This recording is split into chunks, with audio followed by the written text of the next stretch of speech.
Yeah. Hello, what's going on, beautiful people? Check. Okay, there we are. Let me see those airplane emojis in the chat if you guys can hear my voice. All right, get a quick mic check. Yes, sir.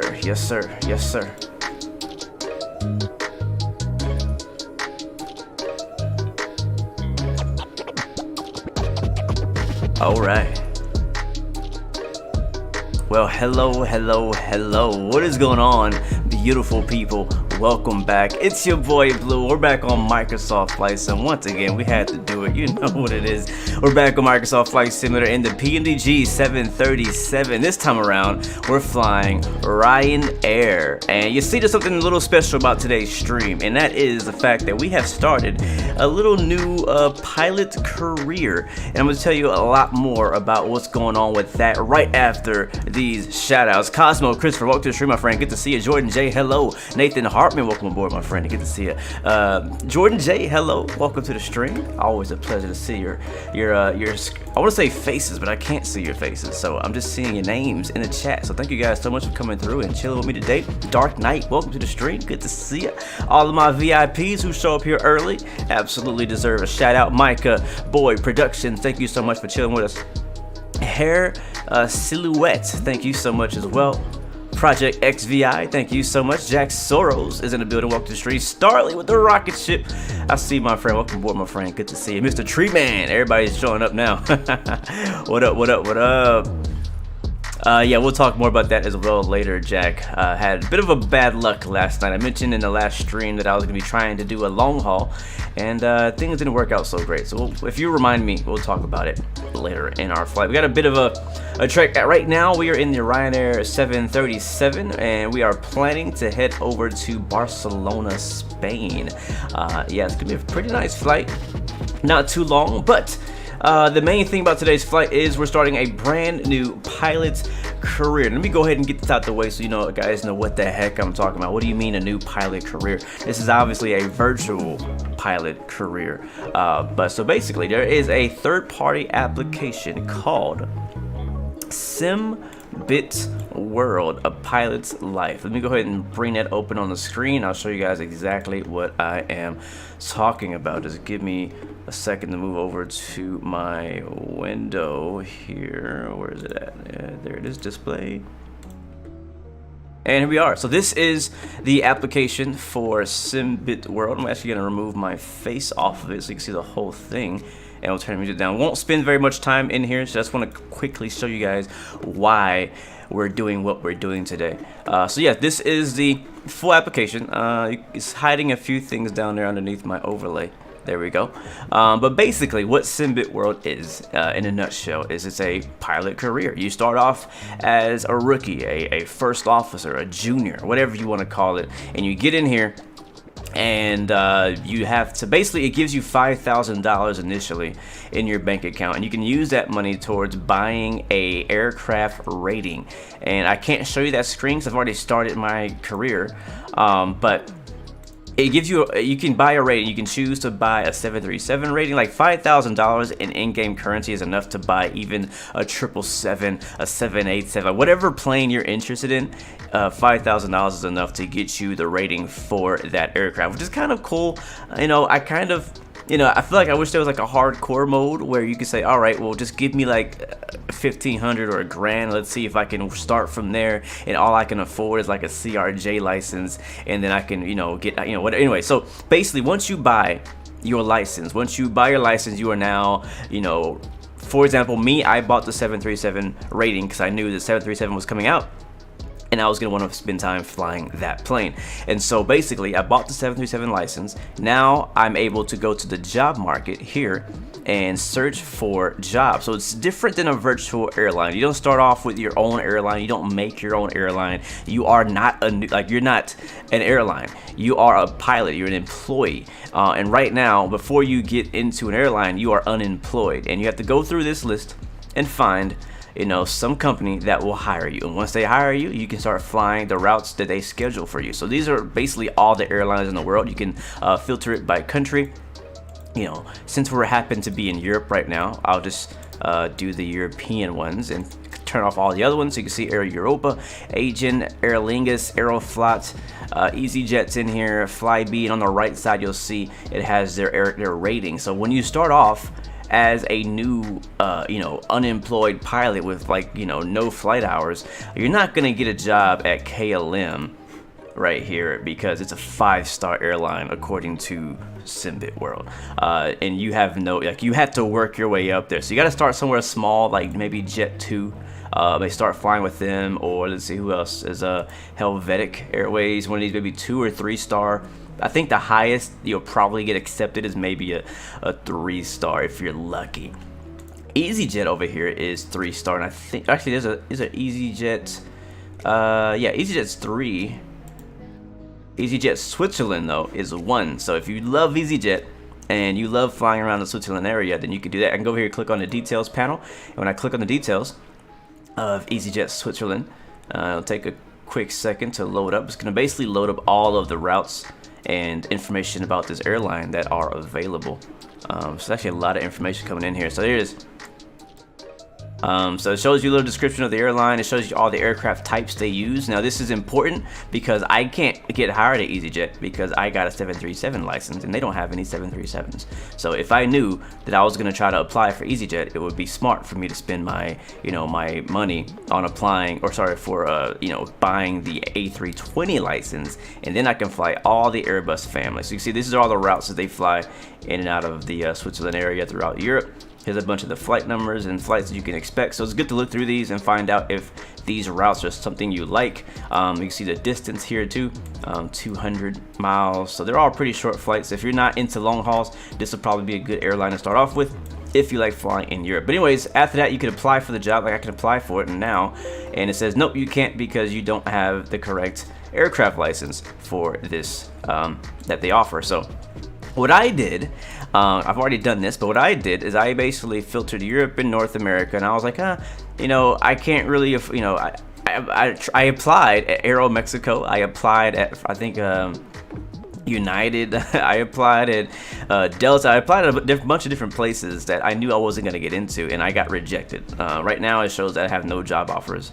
But I did apply for a bunch of jobs and I got rejected because I'm just not experienced enough as a pilot. So my goal is to basically go over to Europe, and I decided, well, Ryanair was like, hey, we'll hire you. I'll say, okay, well, I could, fly Ryanair, get my hours up, get my money up, and then eventually progress where I can leave Ryanair and either fly for another European airline with a like KLM with a higher rating, or go back to the States and finally take my knowledge and my resume over there. Speaking of resumes, I think I actually do have a resume. If we go back to dashboard, and takes a bit. I'm not a big fan of the UI. It looks kind of old and outdated, to be honest. This is a payware, by the way. I should say this is a paid add-on. It's not a free add-on. But if you see value in it, then go for it. You know what I mean? See, how much are they selling this for right now? They're selling this for 30 euros. So that's up to you whether you think that's worth it. So if I go to, there's a way to get to my logbook, report settings, community. This is also an online community, so you can compete with other members. We'll see. We'll go to the community page, and there's like a leaderboard here. Yep, here we got a leaderboard of people who are wealthy.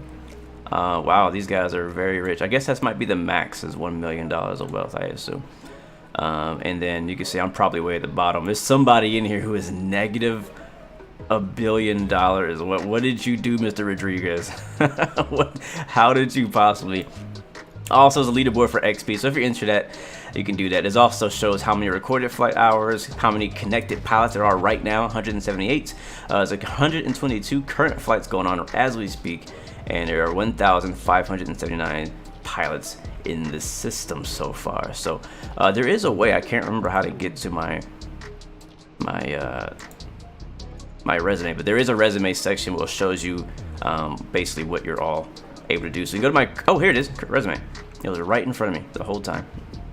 So I am Blue Griffin. Current rank is junior first officer. Rating is 90. Total number of flights 1. I've only done one flight. That was to Manchester. Total number of flight hours 1.85.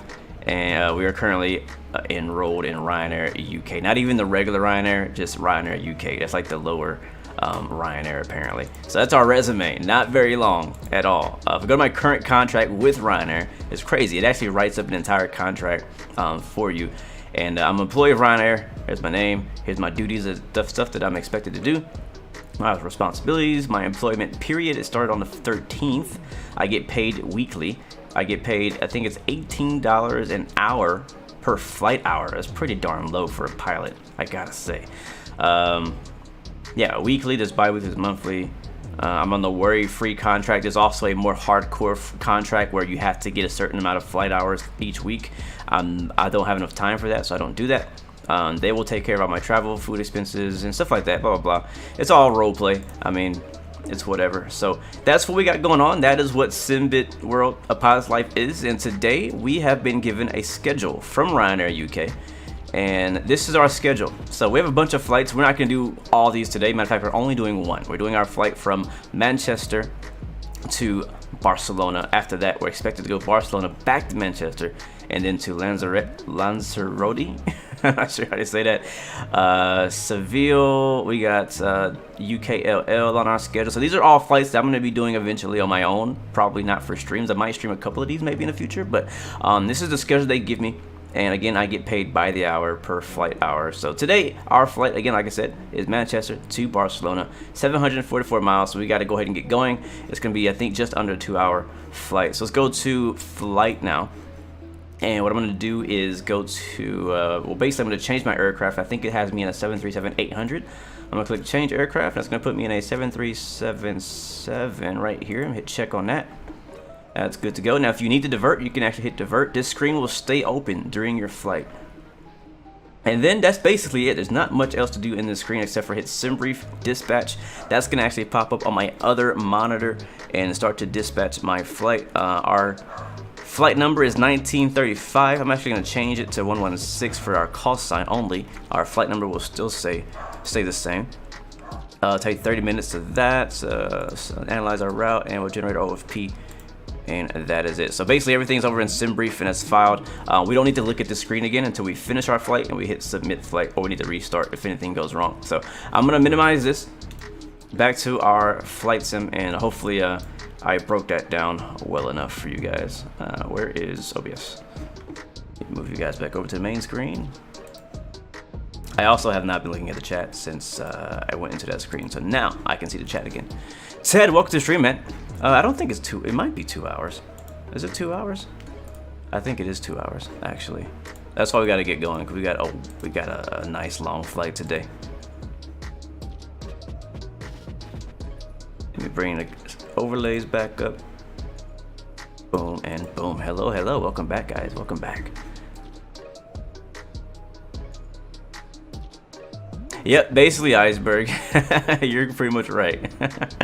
Was that flight to the Ukraine? It might have been. It might have been.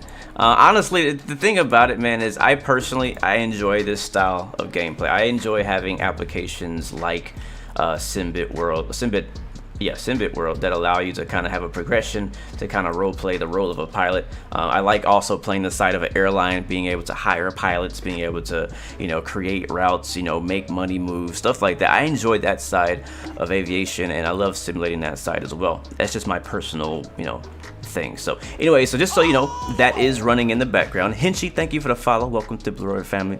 Appreciate you so much. So I'm gonna go ahead and import and get everything set up as I usually would. We'll get the music turned down here.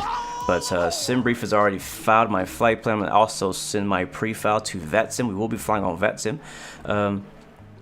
Who was that? I'm so sorry, I just missed you. Oh man, that sucks. Sorry. Thank you so much for that subscription or follow. Welcome. There it is, Stewie, for the follow. Thank you so much. Welcome to the Blue Arrow Royal family. Thank you so much. It is so good to see you here. But yeah, yeah, like Neofly, I enjoy it too, Ted. I really do, man. Filbert, oh snap, Filbert Raids, oh snap. What's up? Y'all got here right in time for the power up. Welcome to the stream, guys. If you're just joining us, It's your boy Blue, and the good friend Filbert just sent over a few friends over here, so make sure you guys welcome these guys as they roll in, and welcome aboard. We got plenty of space for everybody, but today we are flying from Manchester to Barcelona, Spain, using the Simbit World Career app. So we're using that today. I got SimSwitcher Pro. I'm getting that set up right now in the background. And that should be good to go. I'm getting my flight plan file for Vatsim. If you guys have the time, and if you'd like to join us, you can come through on Vatsim or on Microsoft Flight Sims multiplayer as we fly from Manchester to Barcelona. All right, let me get disconnected from Vatsim just for a second while I pre-file my flight plan under call sign Ryanair 116. And there we go. Flight plan is filed. And to make this thing a bit more interesting for me, because Simbit World doesn't add any sounds or anything like that, so I'm actually going to open up PackX as well, and we're going to run PackX for a little bit more just immersion factor with some cabin sounds and things like that to make things a bit more fun and interesting. You feel me? You down for that? I'm down for that. Yes, this is chapter 2, this is the new version of Simbit World. That is correct. Matter of fact, before this version, I had never heard of it. I didn't know it existed. That's just the truth. I did not know that Simbit World existed before this. So yeah, there it is. So all right, next. It is a bit of a longer flight today, but we're good. I got all day. I mean, not all day. I got things to do, but we got time. I should just say that we got time. What time are we departing? Let's see, give me about 35 minutes to get off the ground. And we'll see if we can stick to that. We'll be pretty quick about it. And start. All right, we got PackX running. Let's go to get our aircraft going and get reconnected to Vatsim. And it looks like Manchester is actually on.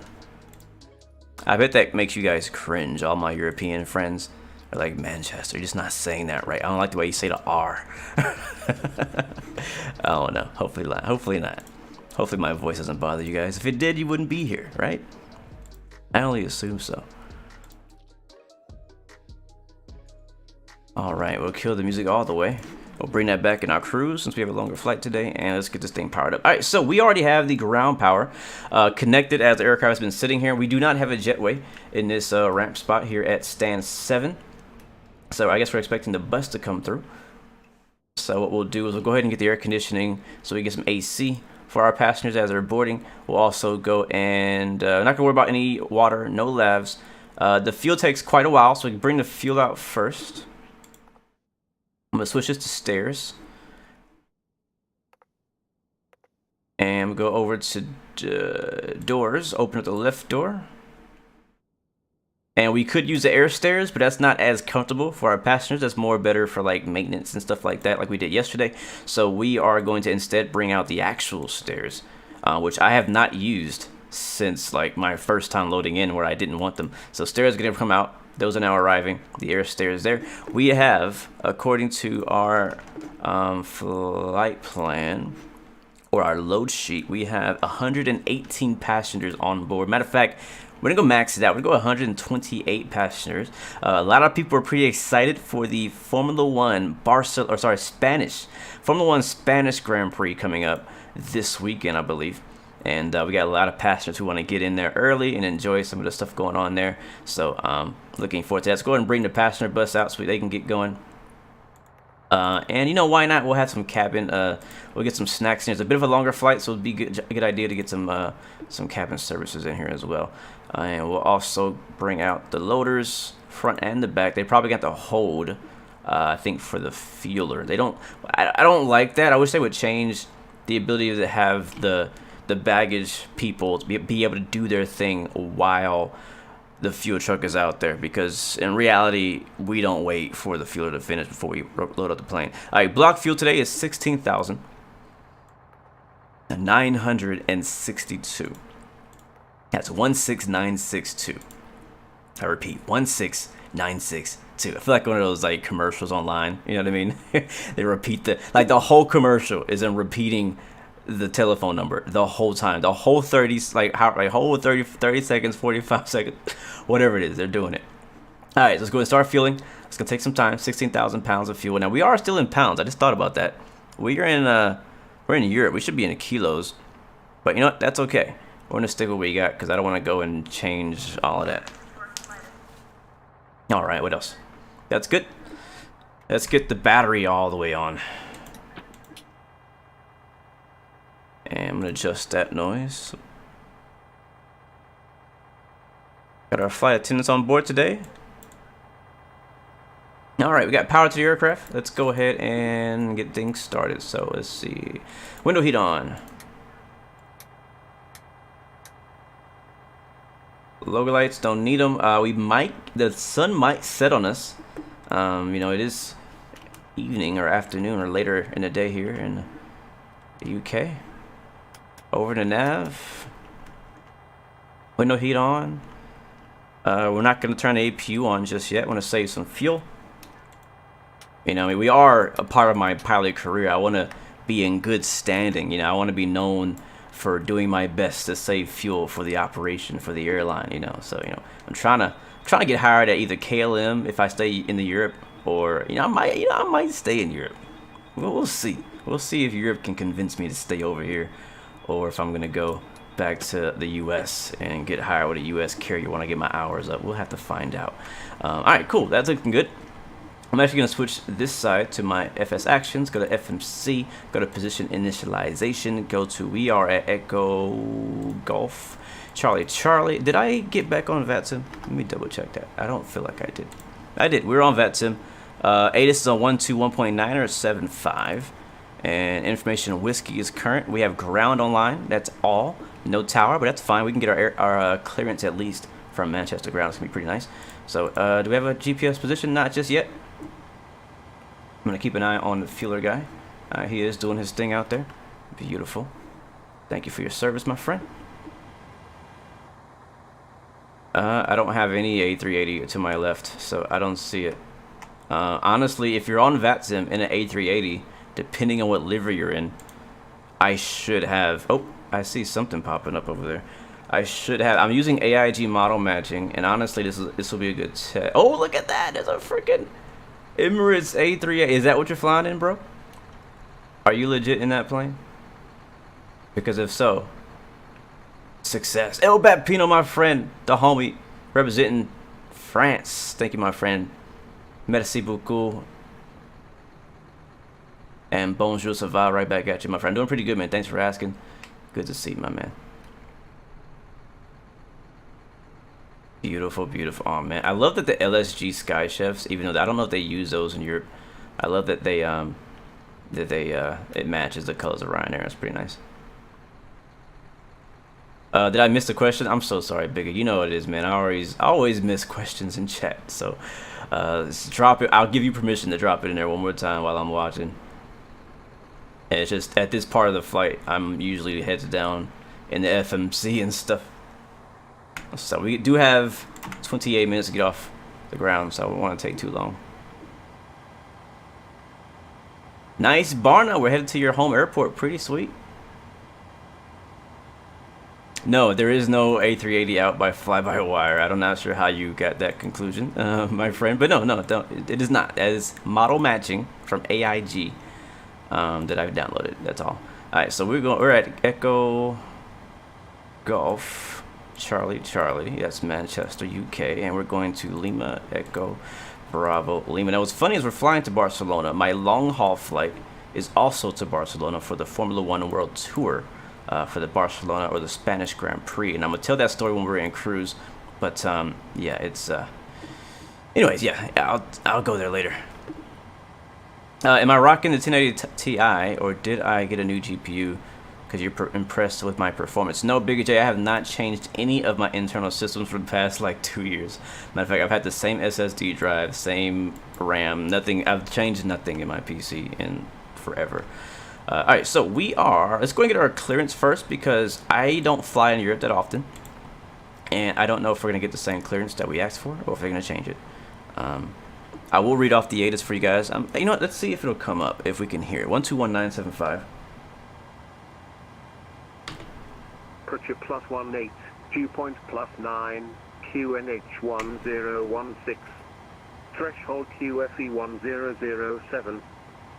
Acknowledge receipt of information whiskey, and advise aircraft type on first contact. I think that's the end of it. Manchester Information Whiskey. Time 1620 Zulu. Automatic. Runway in use 23 right. Transition level flight level 60. Surface wind 170 degrees 6 knots. Varying between 110 and 230 degrees. Visibility 10 kilometers or more. No cloud detected. Temperature +18. Dew point +9. QNH 1016. Threshold QFE 1007. Acknowledge receipt of information whiskey. And advise aircraft type on first contact. Alright, that's it. We have information whiskey, guys, here in Manchester. They're departing runway 23 right. I'm going to go ahead and turn that off. Switch over to ground on 121.85. Runway in use 23 right. Transition level flight level 60. Alright, let's get our IFR clearance. And we are at stand 7. Yeah. Where are we at again? Emirates 5 Nano Bravo, information whiskey, aircraft type is an A380 requesting clearance to Dubai. Oh, A380 to Dubai. 59 Bravo, Manchester ground, good evening to you, clear to Dubai, Sonics 1 Romeo departure, squawk 5223. Clear to Dubai, Sonia 1 Romeo departure, squawk 5223, 5 minutes 5 Nano Bravo, super. Emirates 59 Bravo, read that correct. Manchester ground, Ryanair 116 at stand 7 type, Boeing 737-700, IFR 2, Barcelona. Ryanair 116, Manchester ground, good evening, clear to Barcelona, Sambat 1 Romeo departure, squawk 2275. Alright, clear to Barcelona, Samba 1 departure, squawk 2275, Ryanair 116. Ryanair 116, read that correct, current information whiskey, QNH 1016. Copy, we have whiskey, Ryanair 116. Alright, beautiful. Thank you very much. So he didn't change much. I mean, pretty much the same thing we asked for. So go to departure here, and we're getting the Simba 1. It just says Simba 1. I don't know which one it is. Is it this one, Romeo? Yeah, it's just one of them. No, there's two of them, Simba 1 and Simba Romeo and Yankee. Romeo Yankee. Let me find out, because it'll be most likely due to the runway, so we can figure that out on our own. So I'm going to go to my charts here on my iPad and import my sim brief and everything. Stevie says the smoothest landing you've ever had was in Ryanair in Stansted. You know, I don't think, I mean, I've never personally flown Ryanair, so I can't say whether or not they have smooth landings, but, you know, in my experience, I feel like it's probably, you know, a few people who've had horrible landings or just horrible experiences in general with Ryanair, and just kind of turned it into a meme, and now everybody believes that, you know, Ryanair has hard landings, but I don't know if that's true. Today, though, we're expecting to prove that Ryanair can make smooth landings. That is my goal today. Alright, so the Simba 1 Romeo and the okay, so 2-3 right. Okay, so Simba 1 R is Simba 1 right. Gotcha. So Simba 1 R. And go to route. And I should have imported my sim brief thing, because I'm pretty sure this route is just ridiculously long. Let's see. Let's find out. Yes, so November 859 is our first airway. November 859.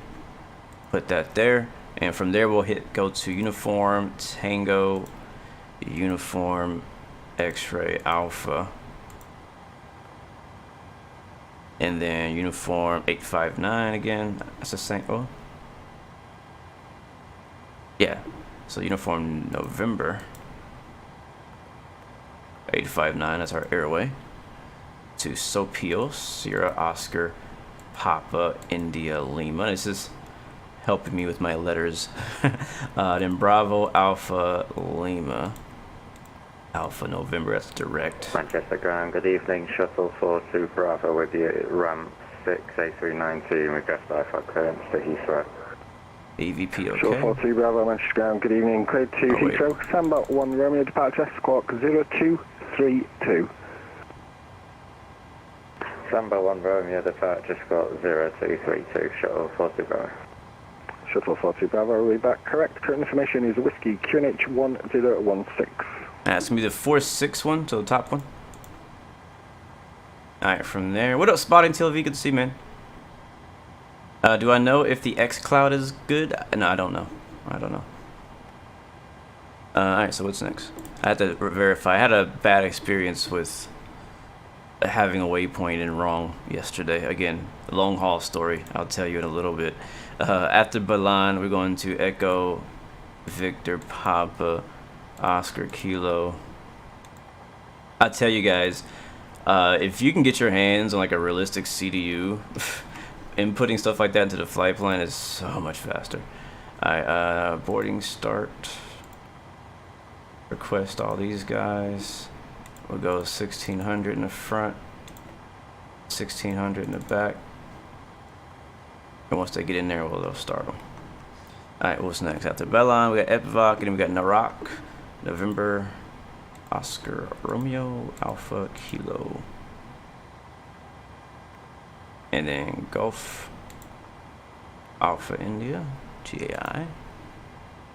I hate when they ask me these questions. VOR, obviously, not an NDB. And then after GAI, Lamra. And so this is where having the ability to import a flight plan from SimBrief is super helpful, because you don't have to put all this stuff in yourself. You know what I'm saying? Thank you so much, Marco, for that subscription. Welcome to the Blu-ray family. Thank you so much. Really appreciate you coming out. Welcome aboard. We're almost ready, I think. We'll be ready soon. I don't want to say almost. We'll be ready soon to push back and get out of here, man. Rocan. ROCAN. That's another direct. And then from there, we'll go to Pumal, Pop Uniform Mike Alpha Lima. And that's going to be the transition. We'll go to departure arrival. We're expecting to the Puma 1 Yankee. Here it is, Puma 1 Yankee arrival via Pumal. And runway as of right now, we're expecting to land on runway 6 left. Yeah, okay, it is an ILS. I was like, hopefully that's legit. I haven't been to Barcelona very many times. We do have some very nice payware scenery for Barcelona by Latin VFR, which I have been looking forward to flying to. I got it a long time ago, and I just haven't made my way around to Spain to fly into it. But finally, we're gonna get a chance to go there today, and I am really looking forward to that. Where is the chart?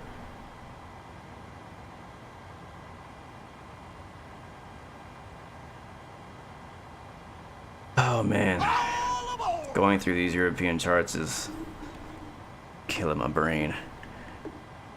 Thank you so much, Liam the Lucky, as well, for the subscription. Welcome to the Blue Arrow family. Pleasure to have you with us today. Was it 6 left that I said? Frank Walsh, thank you, my friend, as well. Amjad, what's up, man? Welcome to the stream as well. And thank you, Frank, for that subscription. Welcome to the Blu-ray family. Good to see you. Welcome aboard. Alright, we're just gonna pick one and then worry about it later. 6 left, ILS. Let's go with Yankee. Sure. I don't know. You're asking me questions I don't know the answer to. 6 left. Fine, I have to go find the chart. Zulu, did I pick Yankee or Zulu? I picked Yankee. I don't know. Manchester Ground, good afternoon. EG78 Quebec Yankee, just vacated Bravo Delta.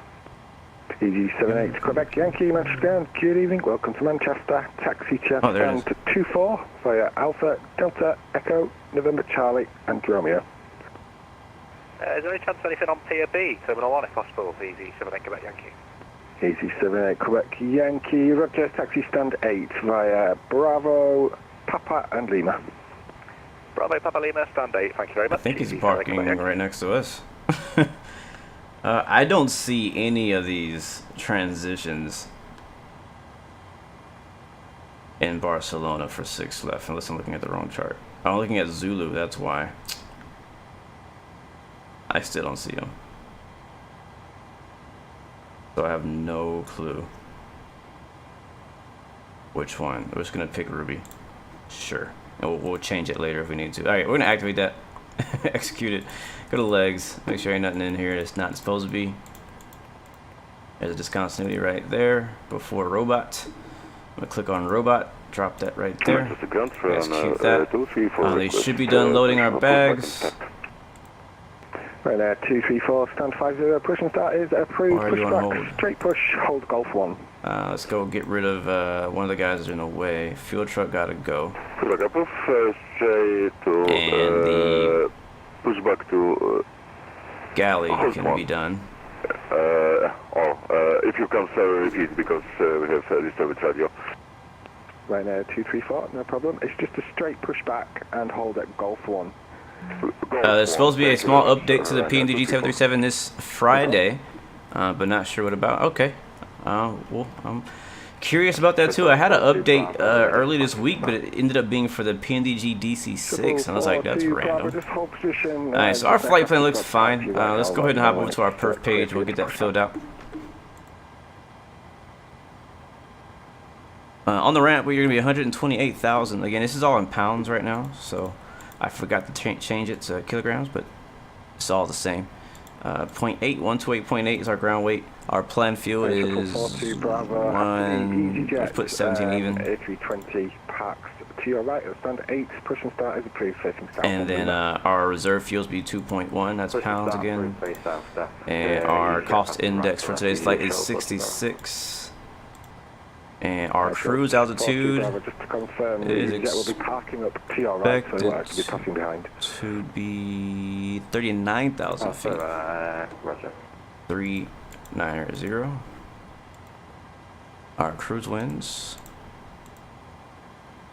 are 230.46.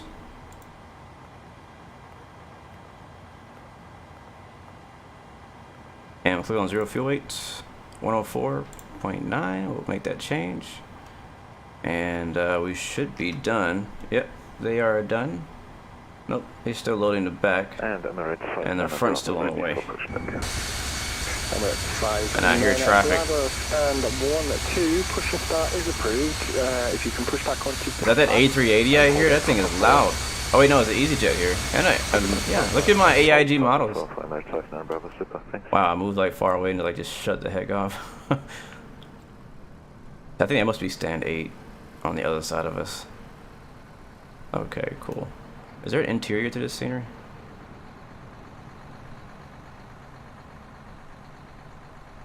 Swissport in the UK. Do I need a co-pilot today? I always need a co-pilot. Alright, he's done in the back release. As soon as they're done, they can bounce.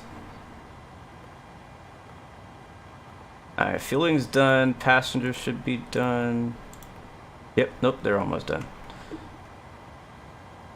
And even our Pack X passengers are not quite done either. We have about 13 minutes before we depart. We'll probably get out of here early if we can, depending on how everything plays out, but we do have that much time to spare at the moment. Air Marshal's on board. Sweet. A380's pushing, man. Have a great flight over to Dubai. Wow. How long is that, man? Manchester to Dubai. How long is that flight, bro?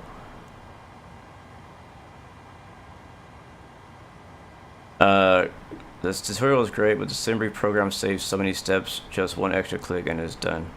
Yep. That's what I should have done. That I should have did the Simbit thing, but I don't have it set up, or I actually just don't know how. Well, I know how, kinda. Okay, I don't know what file exactly to get. All right, we can go ahead and get rid of the passenger bus, and the passengers are done. We'll leave the stairs until we wave goodbye to the ground crew and actually get ready to push. But we're pretty much ready to go. I'm gonna go ahead and get our 2 of our pushback, and we'll pre-plan our pushback while we're waiting for our last few things to get tied up here.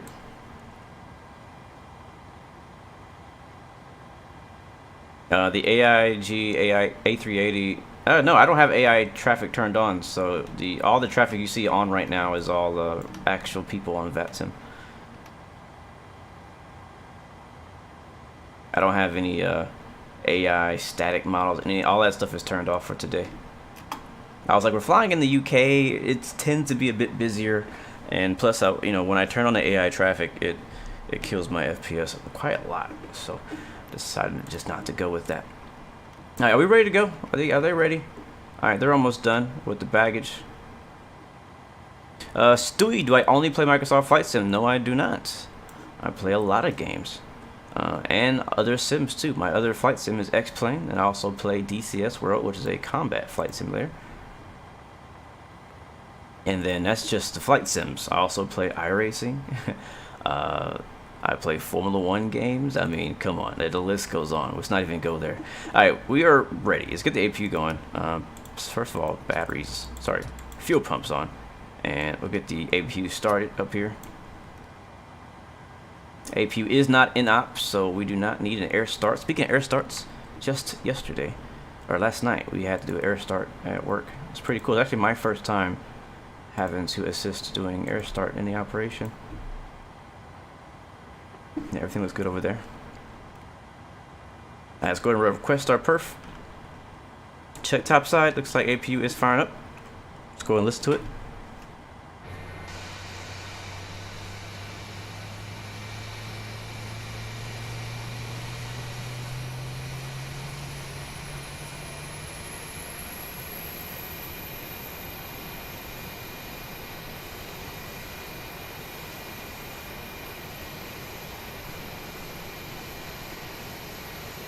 APU should be on, should be avail any second. There it is. Or sorry, Boeing people.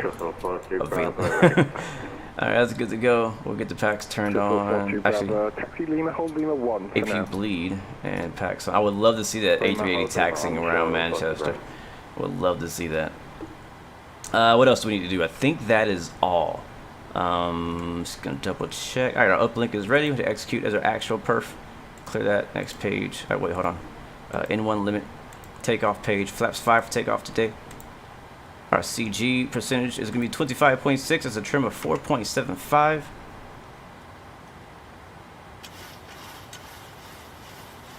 So right above the 5 marker is close enough. That's good.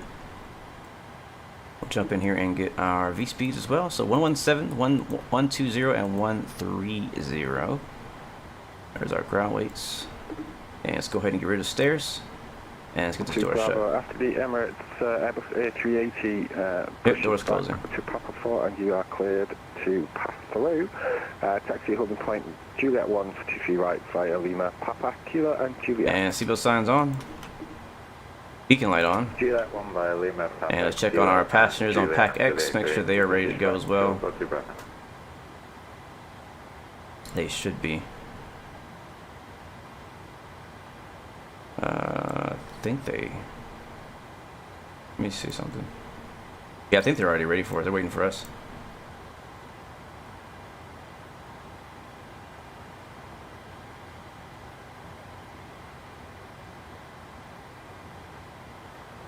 Alright, doors are all shut. Parking brake on. Let's get the chocks removed, please. Oh, we forgot the freaking ground power. That's okay. It's gone. I forgot about that. All right. Takeoff perf is good. Legs are all good. We got our departure in here, and I think we are good to go. I just want to make sure I'm not missing anything. I don't like to miss. Like when I'm rushing, I feel like I'm missing stuff, and I don't want to miss anything. Thank you, Damien Martez, for the subscription. Welcome to the Blue Arrow Royal family. Welcome aboard. So we're good. Everything's, all the doors are shut. Flight plan's ready. Beacon lights on. We're ready to push. Just got to call to get our push by clearance. So let's call up Manchester ground and ask for push and start from stand 7.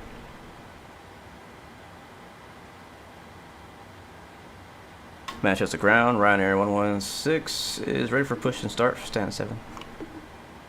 Ryanair 116, squawk 2275. Alright, 1 squawk 2275, Ryanair 116. Ryanair 116, stand 7, push and start, please finish south. Push approved, facing south, Ryanair 116.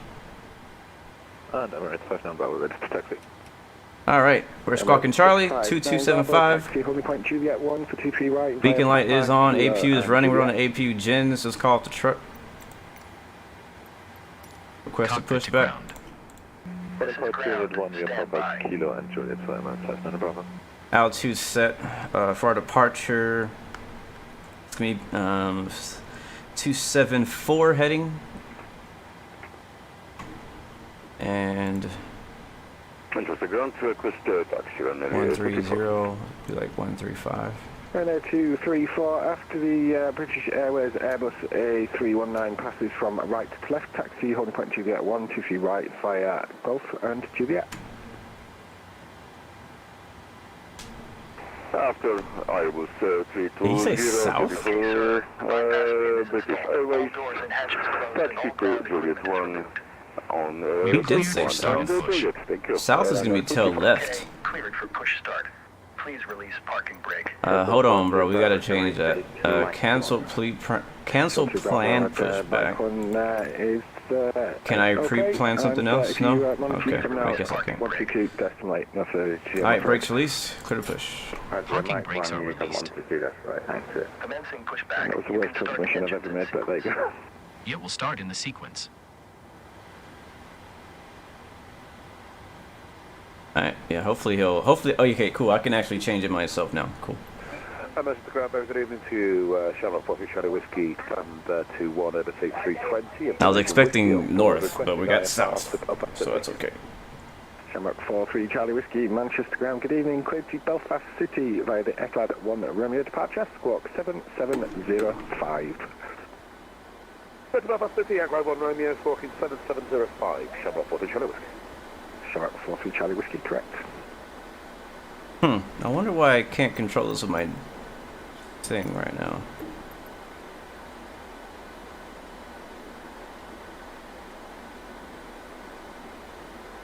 Oh, there's that Emirates A380 over there. That's cool.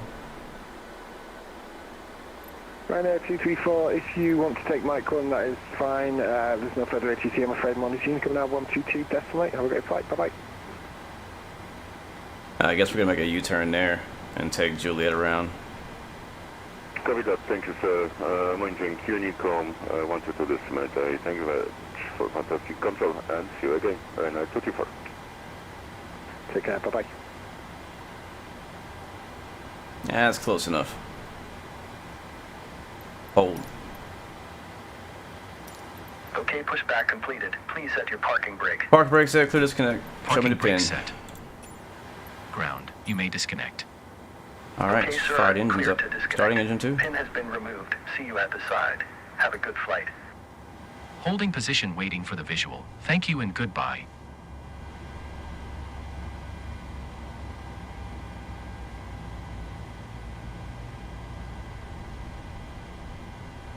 Alright, and introducing fuel.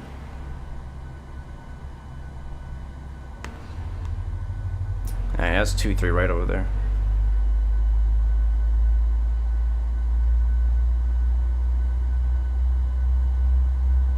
Wait, did he say facing south or tail south? I don't remember.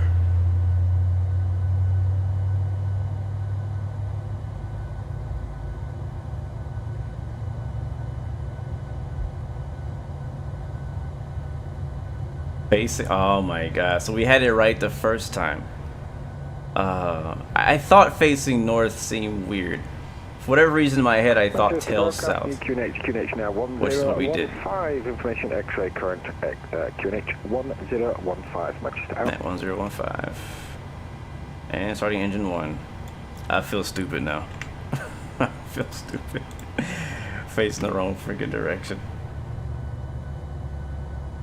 I'm not gonna slew. We're just gonna tell them, hey, pushback driver, push it the wrong direction. Bravo, no further ATC for you, I'm afraid. Monitor Unicom now 122, decimal 8. Have a great flight, bye-bye. 122, decimal 8, thanks. So Emirates Cessna Bravo, bye-bye.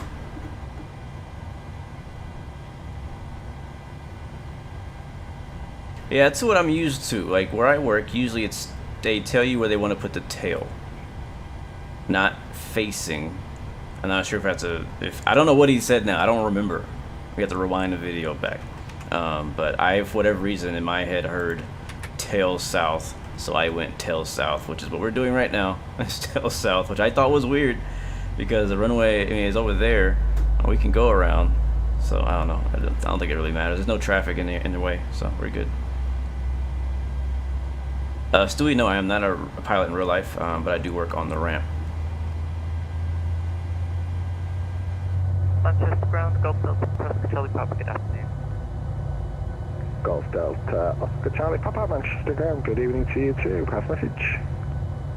Golf Delta, Oscar Charlie Papa, type PA28 at Tatham with information, Whiskey QNH101. Yeah, thank you, Stewie. Yeah, I do plan on becoming a pilot ASAP though. That's Golf Delta, my ambition. Oscar Charlie Papa, Roger, there's no control. Alright, are we good? Both engines are stable. Yes, they are. Pop on the gens. Gen 2, Gen 1, yacht damper, probe, hydraulics, APU off, APU bleed off, packs on,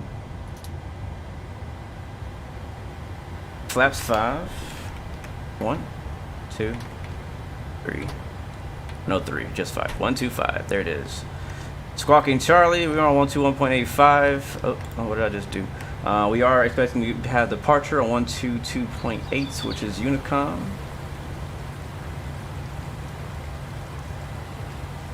Flight control check. Looks good to me. Alright, let's go ahead and tell them we're ready to taxi with information X-ray, and we're facing north. Alright, Manchester ground, Ryanair 116, we have information X-ray. Pushback driver actually pushed us facing north, but we're ready to taxi. Ryanair 116, no bother. Just take a right and 180 degrees back on Juliet Foxtrot, Juliet to holding point Mike 1, 23 right. What was that last part? Ryanair 116, sorry, I did make a meal out of that. If you taxi to holding point Mike 1 for 23 right via Juliet Foxtrot and Juliet. Cabin is ready. Copy, over to holding point Mike 1 for 23 right, making that right turn for Juliet Foxtrot over to Juliet, and then again Mike 1, Ryanair 116. Alright, land lights, or sorry, not runway turn-offs, taxi lights on, we're good to go. Park brake releases, get the heck out of here.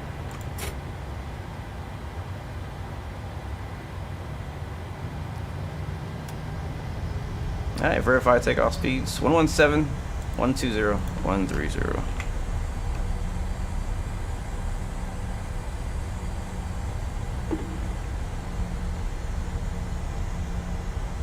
No, we are not on pilotage today. We are in the UK. It'd be really cool if we had pilotage or something like pilotage here in the UK.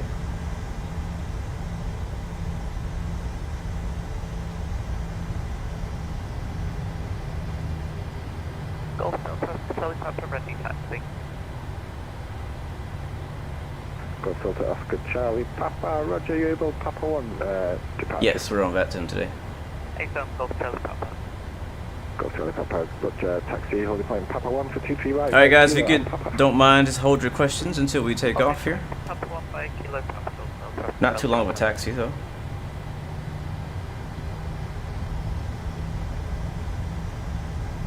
We are flying with Thrustmaster's TCA yoke, and I'm pairing it with the Honeycomb Bravo throttle and the what's this made by? Logitech radio panel, I believe. And I'm actually using, oh, there's Emirates A380 on the rollout.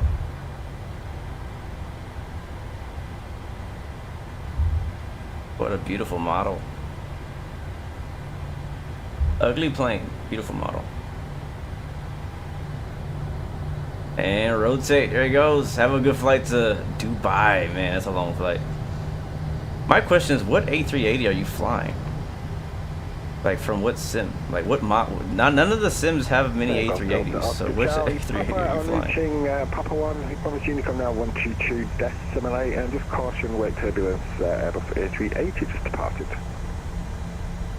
I'm reaching Papa 1 over to you. I don't personally have an A380 installed on any of my simulators, so I'm waiting for the fly-by-wire A380 to come out, and then I'll fly that one, unless somebody else comes out one sooner. Yes, Bill, I do plan on pursuing my CPO and PPO. That is a plan. I currently have 1 flight hour, and that happened recently. Matter of fact, I posted a whole video about it. If you haven't seen it yet, you can check it out. I get to fly a Cessna for a discovery flight. 6 no further ATC, I'm afraid. Moment Unicom now 122.8. Just caution, light aircraft intersection departure ahead. Copy that. Watch out for that light aircraft. I think I have eyes on them. And thank you for the ATC. Have a great night. You too. Bye-bye. Alright. It's always nice to have a little ATC on the ground, right? Get your IFR clearance, get your taxi, and then you're on your way. So we'll switch over to Unicom 22.8. Finals clear. He said there's a light aircraft taking off on an intersection. So we'll watch out for that. We're just going to line up and wait here. Manchester traffic, Ryanair 116 is lining up and waiting on 23 right at Mike 1 intersection. Manchester. Alright, lights on.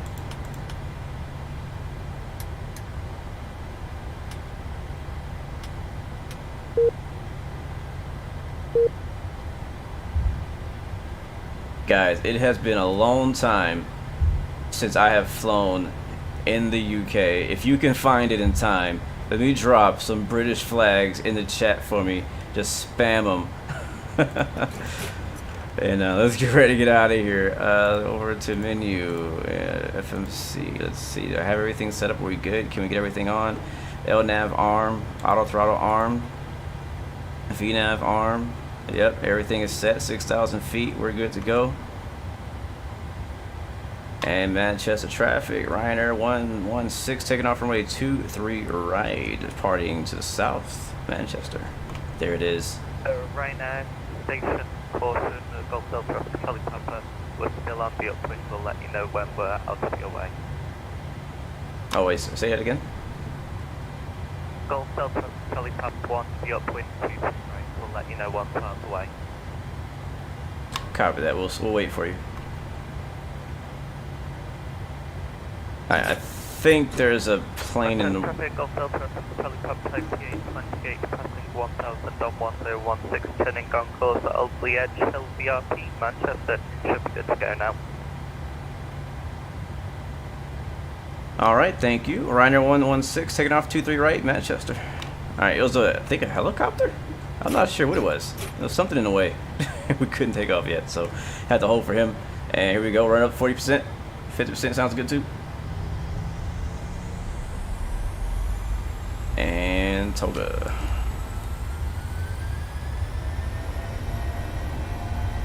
Actually, my LNAV went off. Why does that? Airspeed alive. 80 knots. V1. Rotate. V2.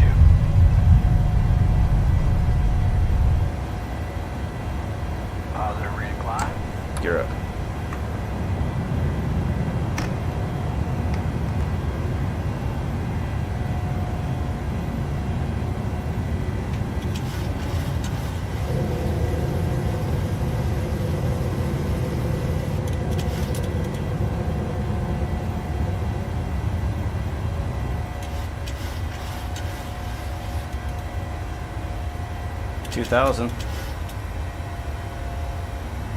And you know, we have a bit of a longer flight today. I'm gonna fly this departure by hand up to our transition altitude of 6,000 feet. There's 3,000. Using the trim wheel, and we'll start rolling to the right, smooth as possible.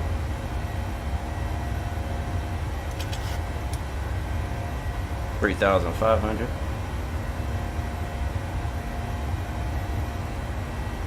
All aboard!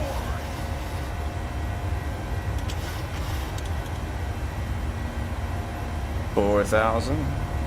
Oh, forgot the chrono. I'm gonna start blaming me for getting the chrono on the chat, because you guys always remind me. If you don't, I'm not clicking on it. Alright, gear off. Here comes 5,000.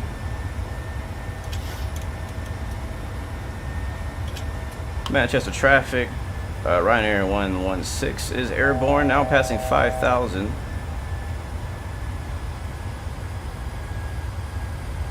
Last call. Alright, autopilot on. And since ATC is not with us, I'm going to climb all the way to 39,000.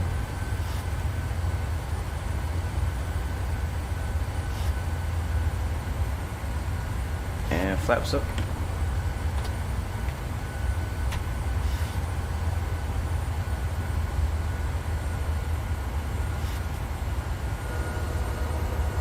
Oh, it's gorgeous.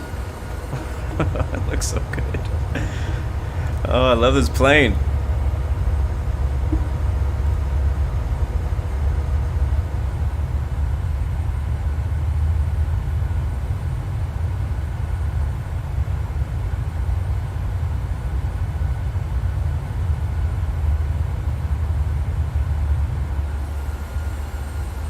There's Manchester right there.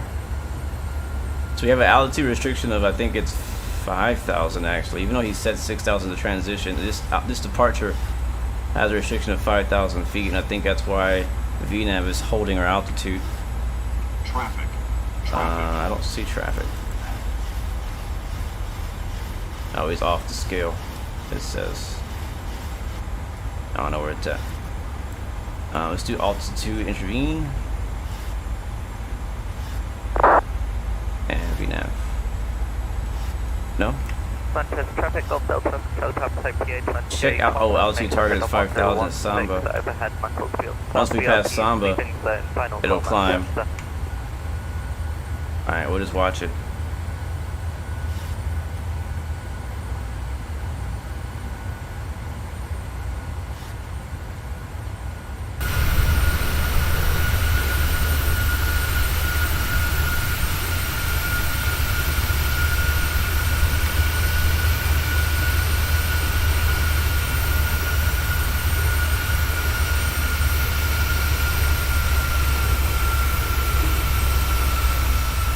I don't know about you, but it sounds really good right now.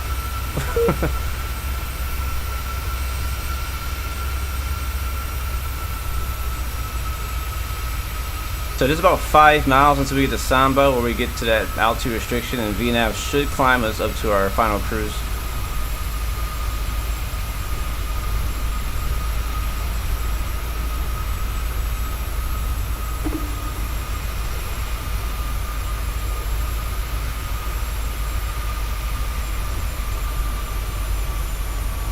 Alright, what we need in the chat, guys, what we need is we need a local European that can be our tour guide as we fly over the UK, France, and Spain to help us point out some of these cities. Like, what city is that? This is south of Manchester now.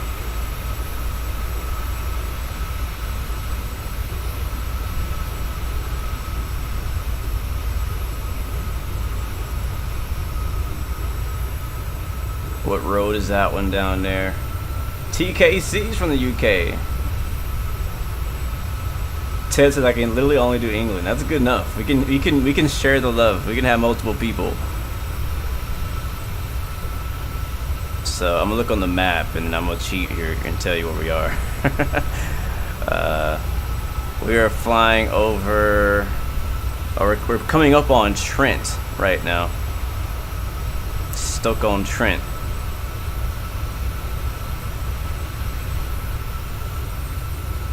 Do I prefer the Magnite 787 or Microsoft Flight Sim 787? Now, believe it or not, I actually prefer the Microsoft Flight Sim 787 with the heavy division mod. Alright, we should be climbing by now. Yeah, let's go, VNAV. Let's get in there.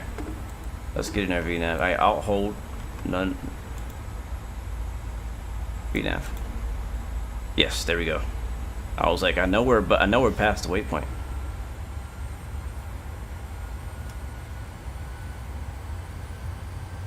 Alright, there it is.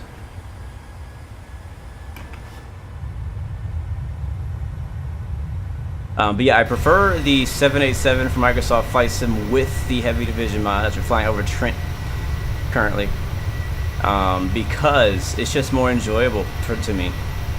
It is. When I fly it, I get a better satisfaction as a whole experience than I do with the Magnite. And the Magnite, I mean, I know people say the Magnite is crap. I don't know if it's, you know, that bad. But I just prefer it. What do I think of the HUDs? I don't use either, so I have no comment. Alright guys, we're getting the heck out of the UK. En route to Barcelona. Let me get the flight information up on the screen because we got a bit of a longer flight. Let me see. Here we go.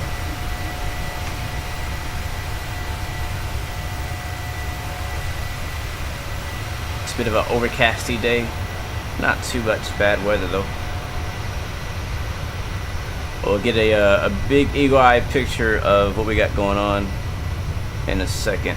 I do not have any of the Orbix European add-ons scenery. Like, I have airports, but I don't have like the, I don't know what you call it. They have like this special scenery that makes like, I don't know what it does, really, to be honest with you. It's kind of like the True Earth series, except it's not True Earth. It's like something else. But no, I don't have them. I know they came out with like a UK North, or like a Great Britain Central or something, I believe. But I don't fly out here often enough, and honestly, to me, this looks pretty darn good already. Like, I don't really need to spend money, RAM, and computer resources on upgrading this, unless I'm doing a bunch of VFR in the area. It's not worth it to me personally.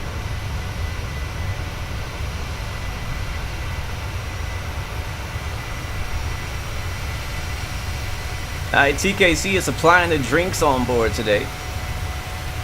Sounds good, man. Thank you very much.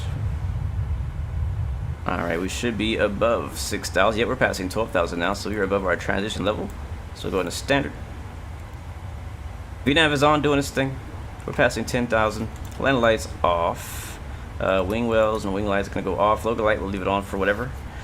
We did not change our this thing. I wonder if this is simulated. Like, if you don't mess with this, will it make a difference?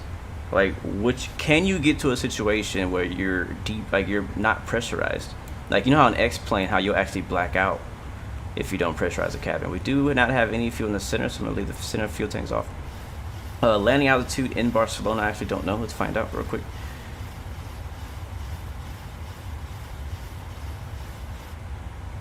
And I don't know. Let me see. Airport chart. There's so many charts here.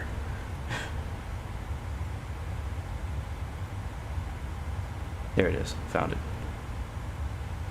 Elevation in Barcelona is only 8, so it's about sea level. So we'll leave it at 0.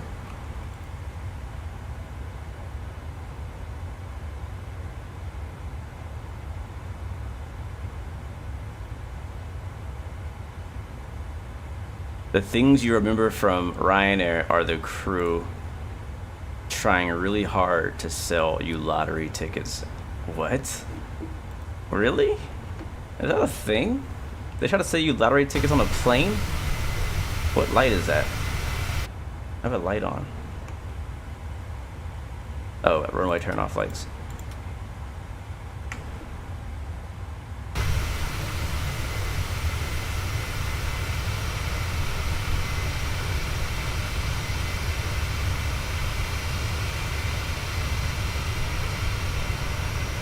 Oh, there's a setting in the FMC to enable blackout? Are you serious, for real?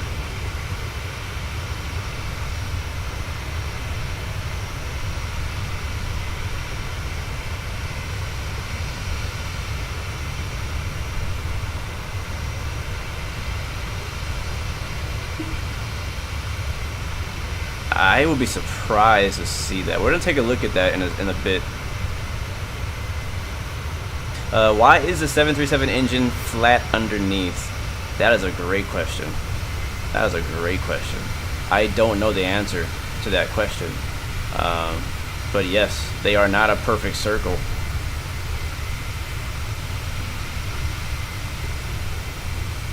Now it's actually, I believe it's just a cowling itself of the engine that's not circle. The actual blade, like the fan, is in a perfect circle. It's just the exterior part.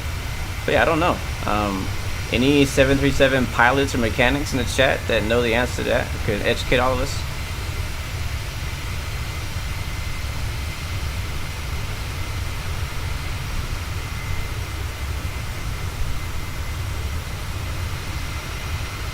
Ground clearance. Ah. That's interesting.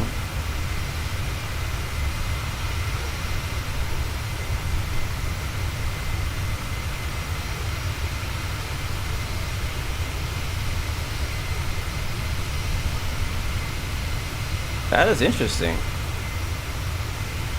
The plane's too low and the engine's too big, so they just cut the engine off. That's really, I never knew that. I learned something new today. Thank you guys for that. Man, this is gorgeous. This is freaking gorgeous. And this right here is what keeps me coming back to Microsoft Flight Sim. This is what keeps me coming back right here. This is what it is. We're passing 23,000 feet. We've already finished our departure segment. I'm gonna shut off my iPad, let the battery rest. And it looks like Simbit World is indeed tracking us. That's the whole reason for today's flight. So we'll have to make sure that is tracking, because it's tracking in the background. Do we have any ATC in our way that we're gonna have to talk to? Not yet. Weather looks pretty good too. Again, I'll show you guys the full map, the full route map we're doing once we get to our cruise level. But so far it all looks smooth sailing and clear to me, except for a few clouds. But we're good to go. Again, we'll be cruising all the way up at 39,000 feet, I believe. Yes, 39,000 feet. I'm gonna go into the climb page. You can see we are 73 miles till our top of climb. We should be there at 17:30 Zulu, which is in about 10 minutes. So I think it's some screenshot time. Let me get some screenshots up here. Jack, you gotta run. Okay, so I'll tell a story real quick, since Jack has to head out, just for you, bro. So yeah, I mentioned in my stream yesterday that I was gonna do a long haul flight from Miami to Barcelona. This again is a part of our, our tour. We've been doing a world tour, a Formula One world tour, flying from race to race, and the next race is in Barcelona, Spain. The last race was in Miami, so I'm doing a cargo flight, DHL 777, from Miami to Barcelona. And yesterday was my second attempt. My first attempt, what happened? It crashed. Yeah. So right off the coast of Miami, it crashed. I don't know why. But crashed the desktop. I was like, screw it, I'm not gonna redo it. And then last night I was like, you know what, I'll try it again.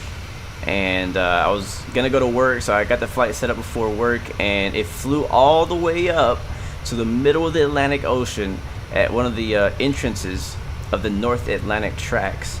And when it got there, it turned around and decided, I'm gonna go back to Miami. That's the short story. I think what really happened is either the FMC did not read my GPS coordinate waypoint correctly, or I inputted it wrong. Now I probably did it wrong because I literally just found out how to put GPS waypoints in the FMC like yesterday. Like I didn't know how, I never needed to do that. And so yesterday was my first time trying it, and I was like, oh, pretty cool, it's actually working. And I had about 5 or 6 GPS coordinates to manually input, and all of them seemed to work, and I just missed that one. And so yeah, I got up there, and this was like, the flight is 9 hours total. This is probably 5 hours into the flight. Thankfully, I was not there. Again, I was away. I was at work. I came back home. The plane had made a whole U-turn, and I was probably only 2 hours away from Miami again, flying back to Miami. So I was like, dang it. So I don't know. That might have been my last chance this week to do that flight. So I don't know what I'm gonna do yet. I don't know if I'm going to try to redo it tonight. I doubt it. Or later this week, we'll have to see. But I might have to catch a ride with one of you guys on Discord again to fly me over to Barcelona. So if anybody wants to volunteer, that's cool. But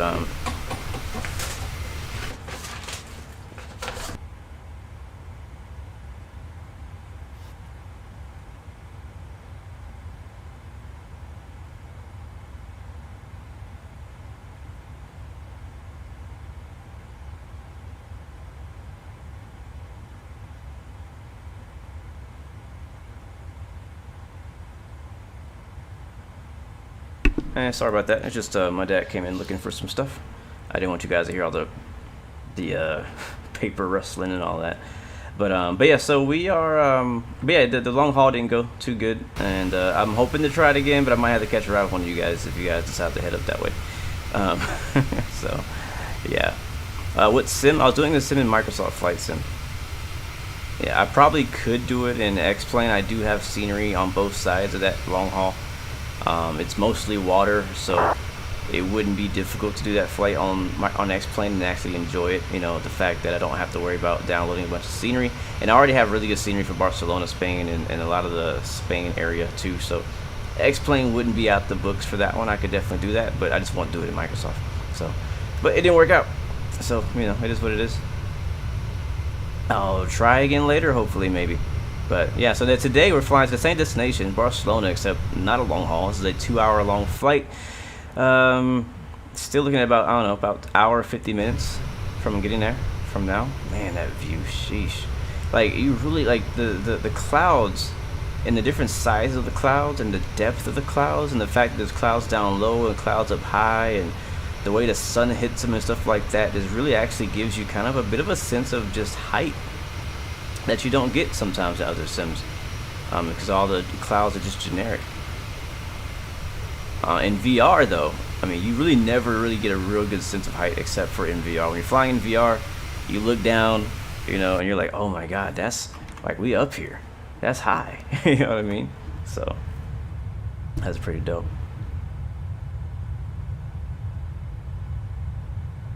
We are almost to our cruise, and so far so good. VNAV is hanging in there.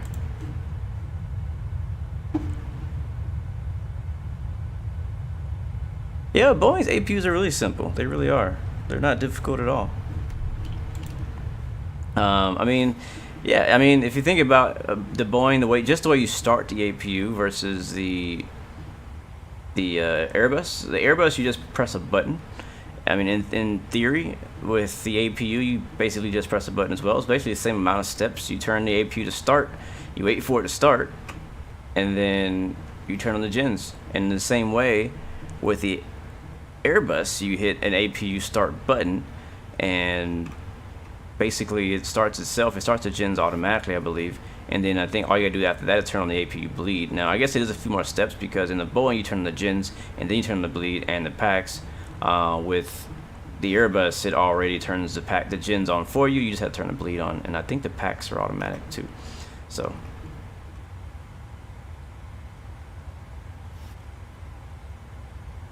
yep, Ted, sounds good, man. I'll see you when you get back, man. Sounds really good. Again, we got a bit of a distance to go, so we got plenty. So if you guys got any questions, anything you want to talk about, definitely come through, because we're just chilling, we're hanging out. I'm gonna get the music running as well. Back in the UK for the first time in a long time. Let's see what kind of vibes we can get going today. Man, yesterday we turned the music on, and I was like, ooh, yeah, this is a vibe right here. I like this. Let's see what we got today.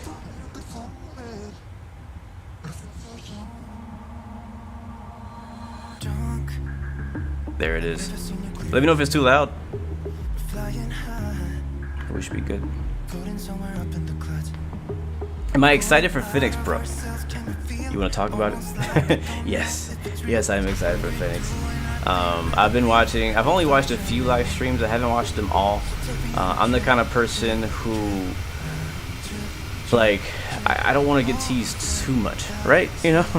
Like, I just want to fly the plane now. Like, I was sold after the first video I saw. I'm like, alright, cool. Shut up and take my money. Like, that's how I am.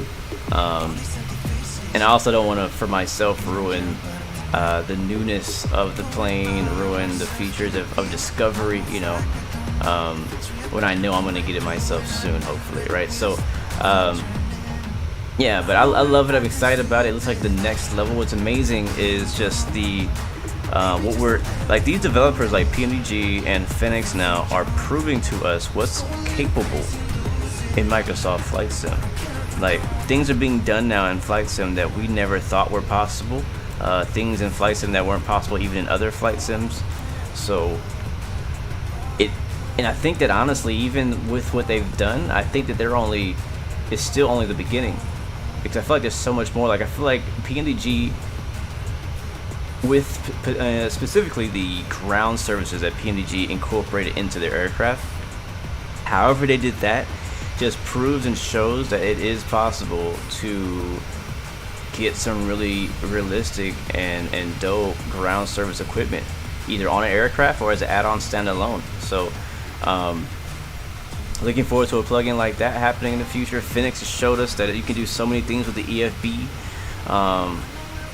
They've also shown us there's so many other things you can do with your systems and stuff like that as well, and also maintain good FPS. So we'll definitely see once I get it on my PC if I can still hold on and get good FPS, because I was really impressed with the PMDG 737 on how just look. I mean, look at it just now. Look how smooth it runs. Right, we got all the systems running. We're cruising at 30, we're about to be at 39,000 feet, contrailing over the Earth, over the UK. And not a single stutter, not a single issue with performance. And I was expecting, and I mentioned this before, but I was expecting this plane to come out, it to look pretty, it to work pretty well, but then we were going to struggle when it came to performance. I was expecting to have performance issues, because honestly, in X-Plane with the Zebo, as much as I love the Zebo, I have to turn my settings down to run Zebo. I don't know if anybody else is like that. So I know some people are like, oh no, I have no problems, the Zebo for me is butter smooth. Well, not for me. For me, if I can't fly Zebo into LAX or JFK, for example, because LAX already takes my frames, and then Zebo has me right at 30, 35. So I don't have a lot of frames to spare when I'm flying Zebo. Compared to when I'm flying like a Tolus A321 or 19, I'm getting like 65 FPS. I'm getting twice the number of FPS. So even though I love the plane, I also understand my personal computer's limits on flying it. So I'm not going to fly it to somewhere that I know I'm going to be flying in there at 15 FPS. You know what I mean? But with this plane, I mean, I'm, again, butter smooth right now. And I can fly this plane into any crazy detailed location and not be worried that I'm going to lose performance due to the plane and the scenery. So with the Phoenix, I'm hoping it's the same way. Again, it seems like it from the streams I've seen, but you really don't know until you get into your own system and see how it goes for you. But yeah, right now we're kind of climbing above this really high Cirrus level of clouds.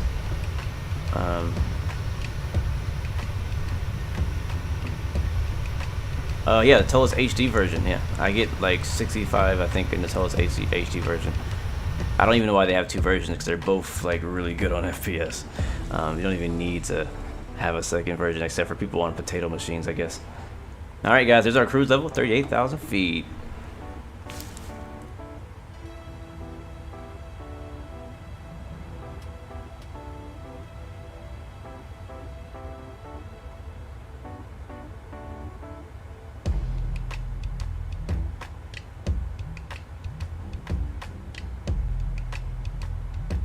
Yes, Abdul, I'm glad you actually paid attention and watched the Blue Experience, man. Thank you, man, for watching our podcast.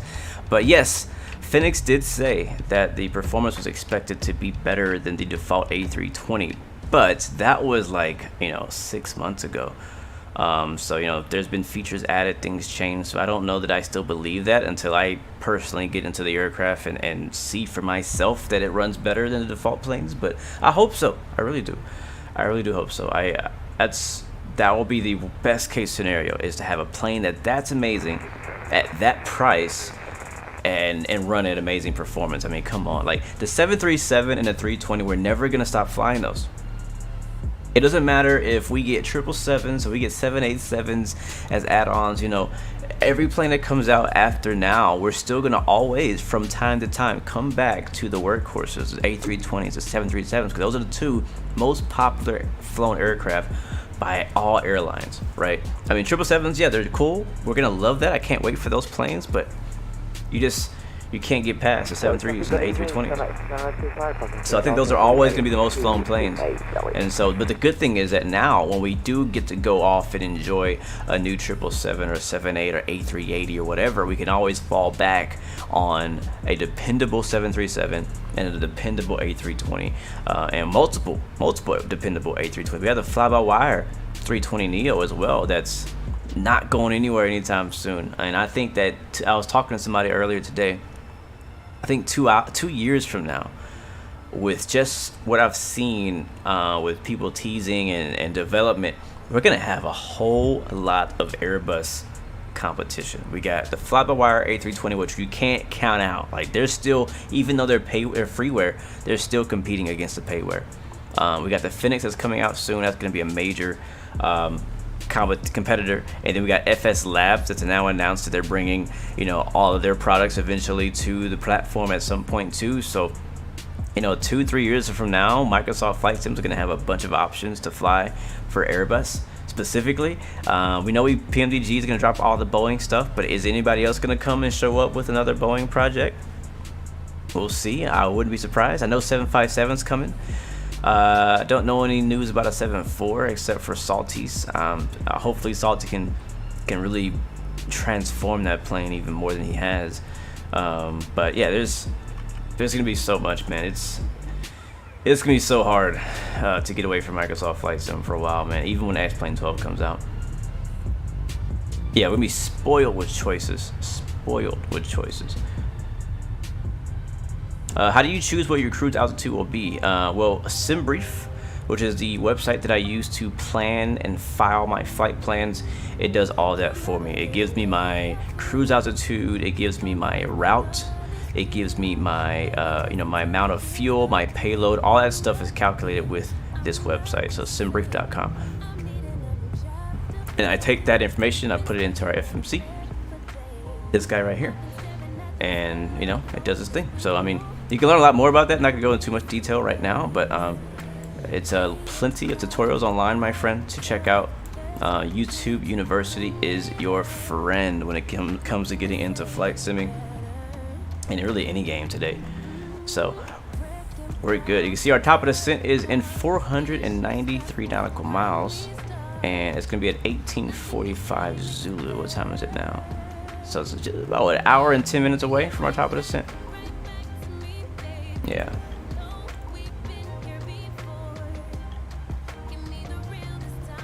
Do I prefer long haul or short haul? I prefer short haul.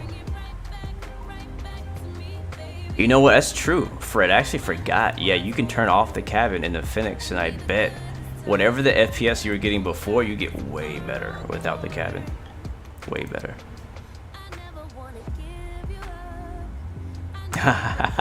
Can you imagine, Dark Knight, if Phoenix was like, you know what? Let me flex my muscle. Let's go make a 737. That'd be nuts, man.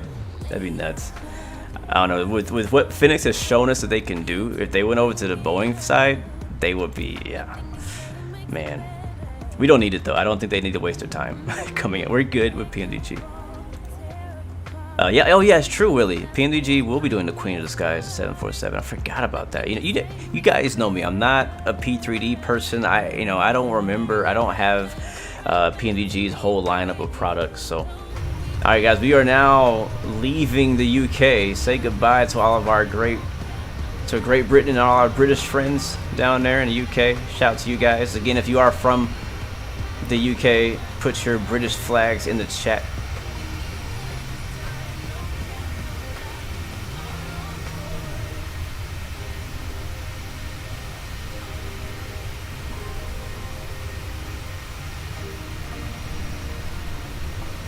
That is a beautiful shot. Freaking man, that's beautiful. Oh my god, this sim, man. I love flying over the water. Like, not too much water, but I can appreciate flying over a little water. You know what I mean? Because just the way they've done the reflections on the water, and it's almost kind of like translucent in a way, but at the same time not. And seeing the shadows of the clouds dropping down and reflecting off the water as well has all been shown. It's just really dope. I think from this altitude we should be able to see the UK and France. It's out there. It's hard to see it, but it's out there. Oh, Navigraph signed me out. Why you do that?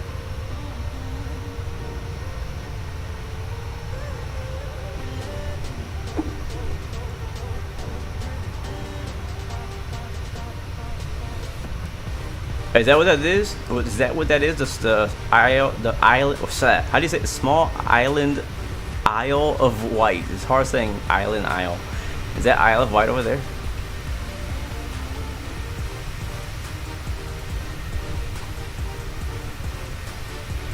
Sour Cat, what's up, my friend? Welcome to the street. Hello.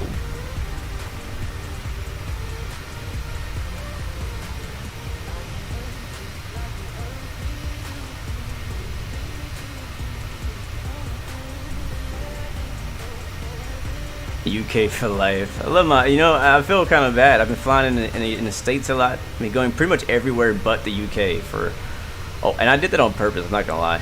But I've been flying everywhere but the UK recently, or not just recently, but like for a while. We went to, what, the Middle East a few times. I think we went to Australia, South America, obviously North America, Mexico, Canada.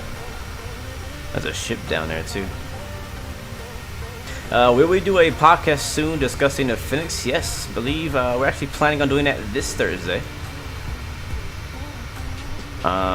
If possible. Not confirmed for sure, but that is our plan right now, is to discuss the Phoenix 320 and what we know about that so far on the show this Thursday night.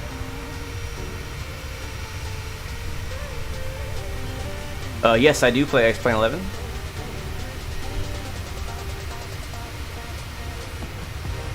Yeah, you know what? We need to head to Asia some more. We have not flown enough in China, and Japan, and Vietnam, North and South Korea. You know, we haven't been out there in a while, so we need to head out to the out that direction. When did I fly in Australia? Matter of fact, I think it's actually been a bit longer than I remember. We need to. We're due. For, I think, see, I'm trying to think places we're due for. Australia's one of them.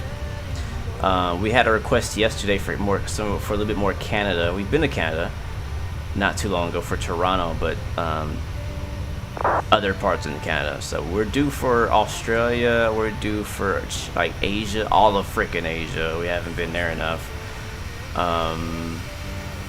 We're kind of due for Italy because of this world update, so I'm down for that. We're actually due for Spain. We haven't been to Spain in forever, so we're gonna knock that off the list today. Haven't really flown into France in a while, but I think we can. You know, offense to my French people, I love France, but I think you guys will understand. We'll have to come back to y'all a little later.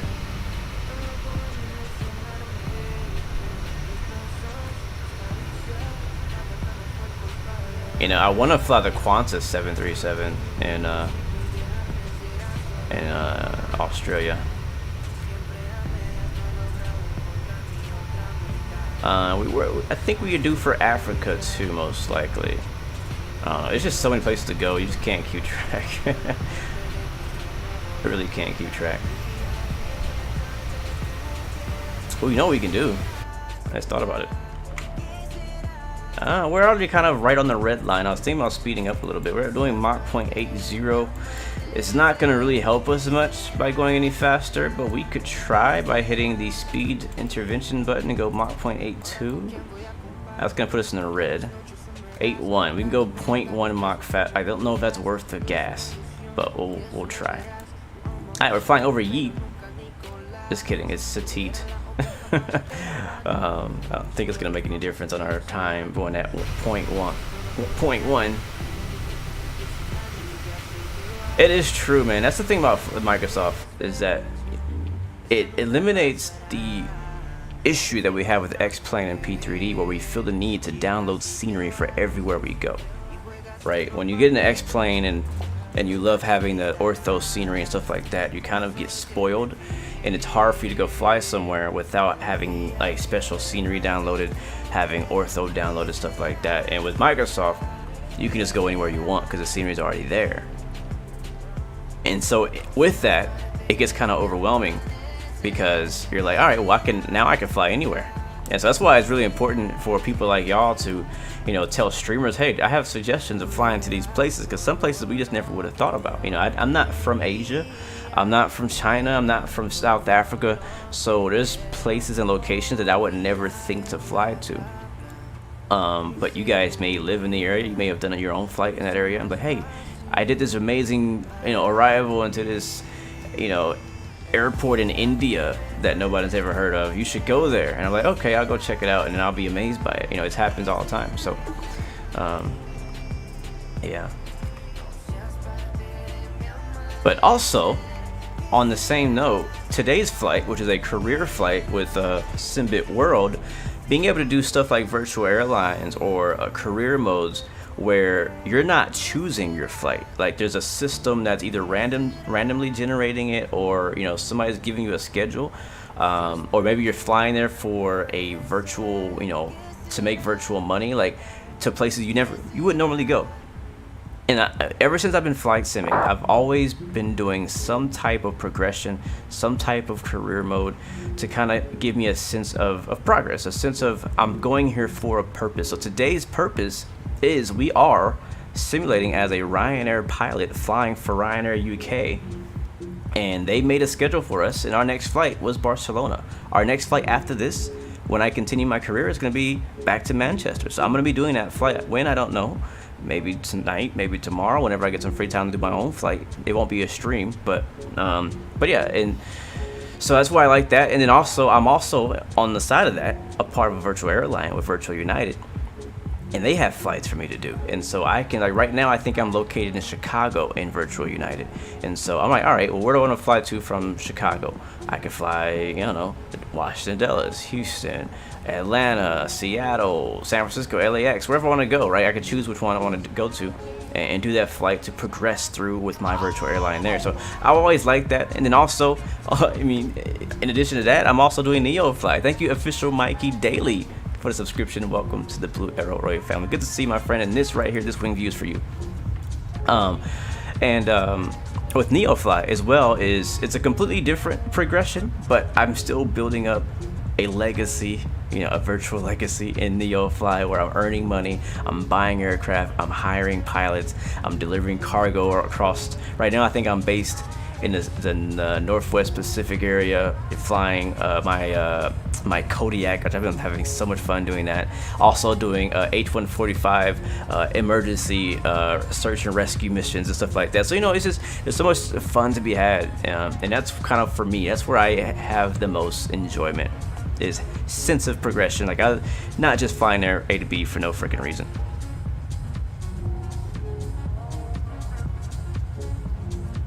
There's amazing freeware for Asia, like that Doha or Bangkok or Kai Tak, Japan, and many more. We flew Doha. We flew out of Doha not long ago. That was really good, actually. Kyle, we're going to Barcelona right now. Yep, Philippines. Oh yeah, Philippines. We gotta go there too. TKC, you're half South African. Pretty dope. Sour Cap, I'll see you later, man. Thanks for coming through. Qantas doesn't fly 747 anymore. Did I say 7.4? I think I meant to say 7.3.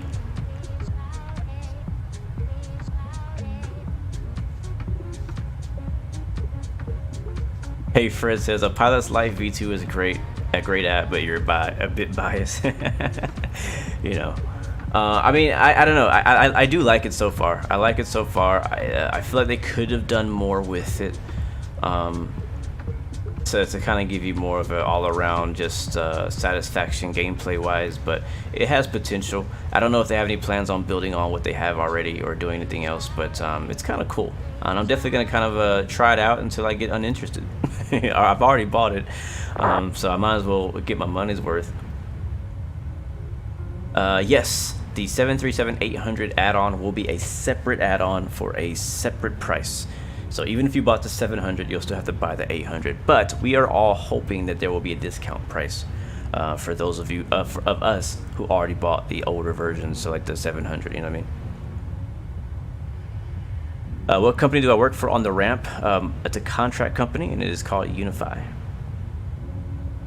Yes, Daniel, you can play online with actual ATC. Matter of fact, we are online right now, but there are no ATC controllers online because they're all volunteers. Speaking of that, let me go ahead and bring you guys over to our flight map. Yep, there it is. We're using Sim Toolkit Pro, not sponsored by Sim Toolkit Pro, but this is Sim Toolkit Pro. And as you can see, we took off out of Manchester, UK here. It's actually a bit more a freaking course. Now ground and approach, and everybody's online. What I tell you guys, anytime I go somewhere, ATC gets on after I leave or before I, or like, yeah, it's always, yeah. Anyways, took off out of Manchester and headed south this way. We didn't get to see too much of London and all that. It's a bit too many clouds, but you know, still all good. You can see Isle of Wight right there. We flew over. What do you call this water? Is this like the channel? What's the actual name of this body of water? because it's not really a body of water. It's like the ocean, because, you know, UK is just like floating in the ocean. I bet there's like a theory that people are worried that the UK is like gonna float away or something. I don't know, or sink. It's called the English Channel. Okay, thank you. All right, dope. That's cool. So anyway, flew over the English Channel and into French territory. We're actually gonna be coming on Paris in not too long, but I think we're gonna be too far away to actually get a look at it. So to continue down south over this massive country of France and down straight into Spain, where there is actually currently ATC. We'll see if they stick around long enough for us to get service when we get there. But all this big green highlighted area is showing that there's a center or control coverage. And then we also have tower online, ASUS is online, different areas. So you see LSGG has, or Geneva has a ground and ASUS on, but no tower, no approach, none of that. Lots of ATC out in this area and around Poland and Germany, I think. The Czech Republic, all that right now. So that's our flight today. Right now we have 1 hour ETE as of right now. Let's go to the other map, the satellite map. Yeah, I don't know if we're gonna have any like necessarily like interesting geographical things to see, like mountains or massive lakes, or I don't know what to expect on our route. I know that this part of Spain, here in northern Spain, there's some gorgeous mountains going into Spain over here. And we're landing in Barcelona, which is here right on the coast of Spain. And these, let's see, where's the racetrack? Somebody told me yesterday that the racetrack is actually modeled, or like you can see it in the sim.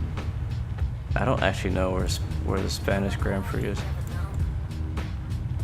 Alright, we're probably gonna have to, I'll have to Google it and then look for it and find it later. We probably won't fly over it, I'm guessing, but I'm gonna check and see, because if we are gonna fly over it, I want to at least see it.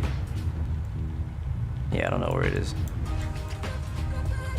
Mike Alpha X-Ray, we're flying to your home airport. Sweet, man. You have a beautiful country and a beautiful city, man. So looking forward to flying out to Barcelona today.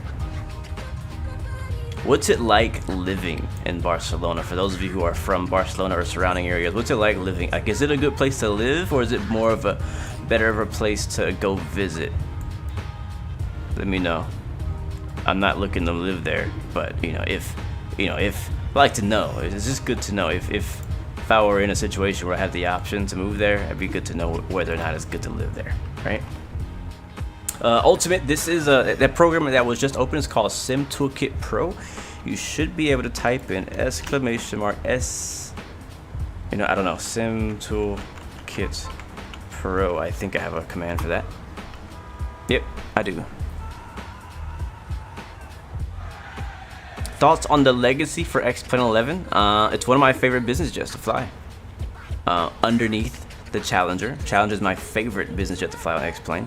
After that, the Phenom is now my second favorite business jet to fly on X-Plane. And I think my third or fourth, or it's definitely in the top 5, is the Legacy. So it's really good still. Kyle says it's really hot in Barcelona. I mean, that's nothing new, man. I live in Texas. How much hotter can it get? Like, what kind of heat is it? Is it like dry heat, like humid heat?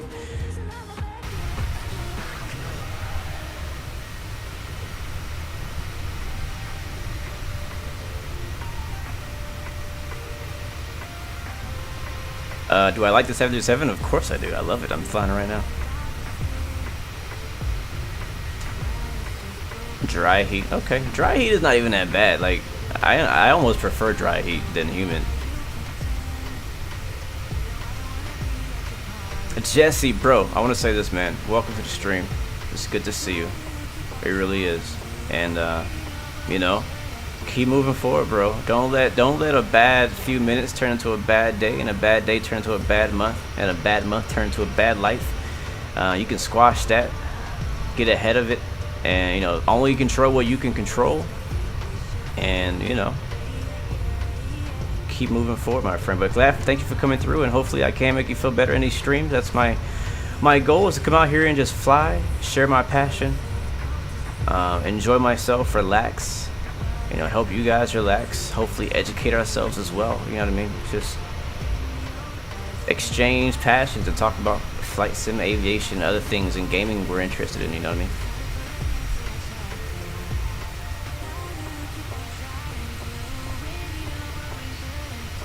I don't use any camera mods, no, for Microsoft Flight Sim.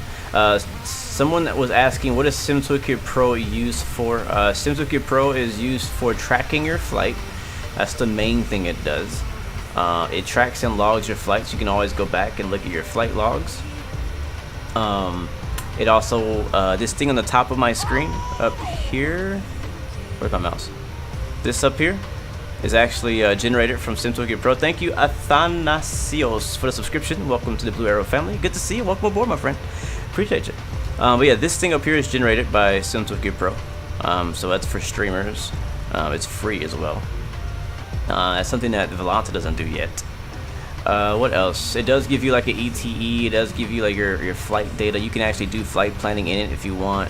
You can import third-party websites in there to view that. It does a lot of stuff, man. It's hard to explain what SimToolkit Pro is in a short sentence because it does so much. But mainly, it's a flight logger to track all your hours and flights and stuff.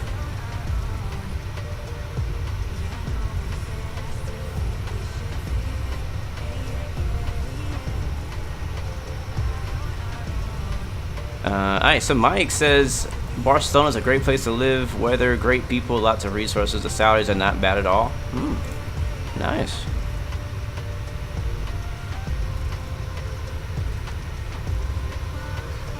Yeah, I've never been there, man, but I would love to visit.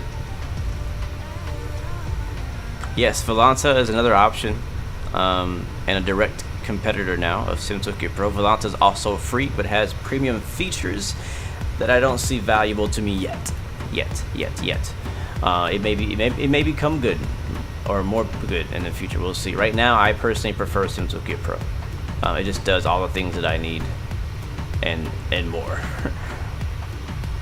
Alright, what city is that below us right there? Small town. Anybody know? Probably not, because it's just a small town in the middle of freaking nowhere. Let's see. I wonder if anybody in chat can guess it right, though. Let's see, where are we? Yeah, I'll give you some clues. We are we are southwest of Paris, more north of that, but like more west.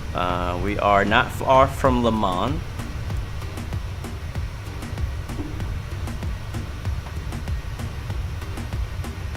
Yeah, honestly, I don't think anybody can even pronounce the name of that city. I think it's...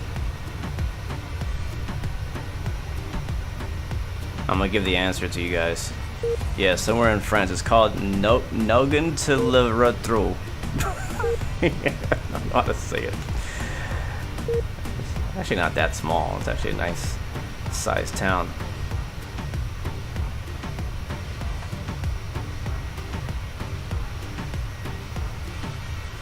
What caused you to pay for premium is flight saving in case of crash to desktop. Did it more... well, so how does that work? How does the crash to desktop saving thing on Volanta work? So does it like respawn your aircraft in your flight sim where it was? Or does it only just keep track of your log at that point and you gotta respawn and manually replace yourself in the air? Like, how does that work exactly? Because I never really understood that. Vindo.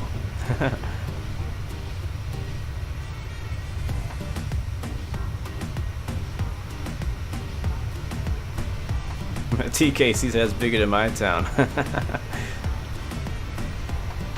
I'm sorry, I come from a big city, so I guess every town is a small town. Like, that's pretty small looking to me too. But that's not a decent size. So you load into the sim, click load flight and it puts you in the air with everything as it. Wow. Okay, now that is pretty dope. That is pretty dope. I did not know Volanta had the power to do that. I did not know that. It works with a pilot's life as well. That's sick, Fred. So is that only for X-Plane, or does that also work for Microsoft Flight Sim?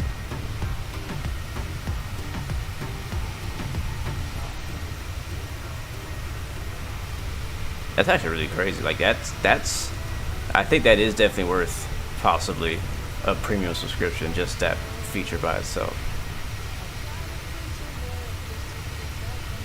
So it does not work for Microsoft Flight Sim. Is that what you're saying?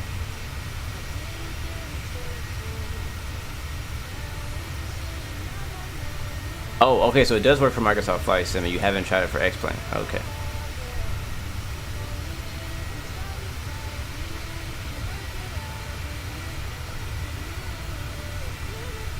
Hawkeye Racing Media, what is going on, my friend? It sounds like we have something in common here. Love the streams. You work at Aston Martin F1, so mainly into sim racing, but love Microsoft Flight Sim and like flying to cities on the F1 calendar and looking for the circuits. Bro, you need to join us. I'm not sure if you know about this, but me and a bunch of guys on our Discord channel are all doing a Formula One World Tour, where we do basically like a logistics tour. We're flying cargo and passengers from circuit to circuit. We're on race 6, route 6 this week. I've already attempted my flight twice this week and it failed, so I'm gonna have to try it again.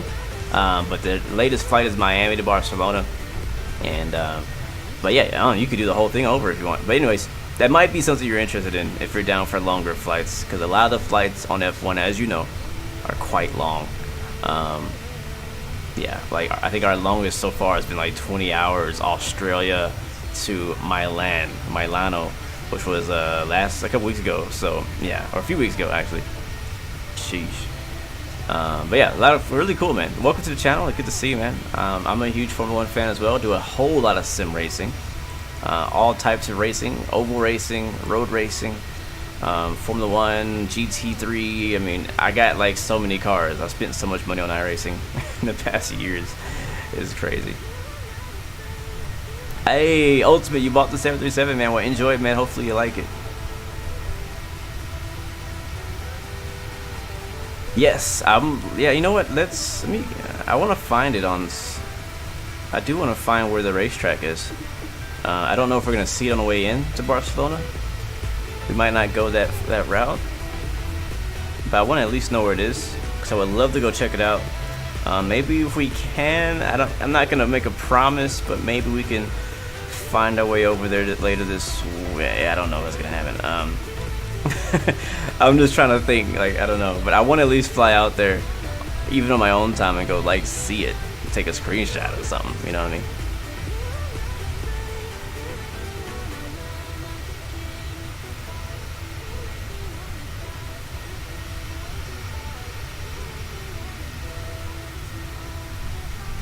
Yeah, so Miami to Barcelona is 9 hours. I've attempted it twice, and flying a 777 on Microsoft Flight Sim, and I think it was user error, to be honest. I think I had a waypoint wrong in my plane. I let the plane fly. I left. I went to work, came back. The plane flew back to Miami. I was like, wait, how'd you get back here? What the heck? So yeah. Yes, Texas is much bigger than London. Much bigger. It's massive. EMGT Vlogs, welcome to the stream, man. Flight's going really good so far, man. We're just chilling, talking about flight sim and racing.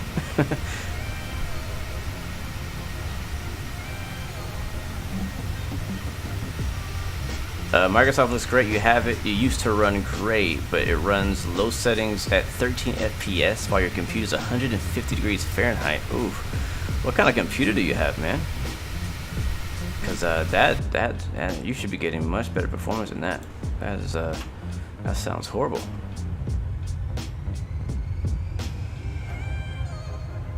All of the UK is 2.8 times smaller than Texas. Wow, that's crazy. That is crazy. That is really crazy. Wow. And you don't really realize how big Texas is until you try driving through Texas or flying a small Cessna across country through Texas. That's when you realize how massive Texas is. Because Texas is big. That's crazy. 2.8 times smaller than Texas. That's nuts.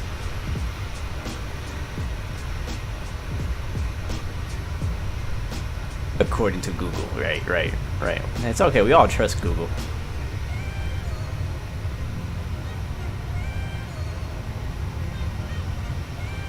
Alright, hold on, let's go look for the Grand Prix again. Because we can't, we ain't got nothing to do right now. Let's see, I'm gonna pull up my map. My handy dandy map.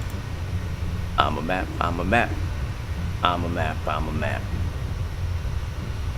Okay, here's our map. I'm gonna turn off the ATC overlay so we can actually see. Oh, I love this song.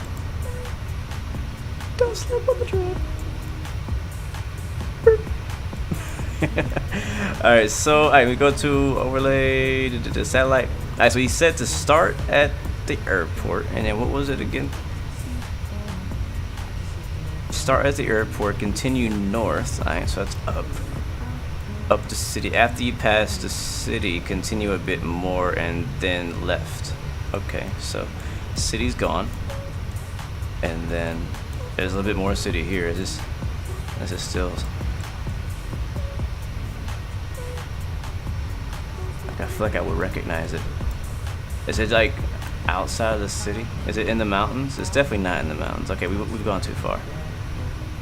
We've gone too far. Alright, left.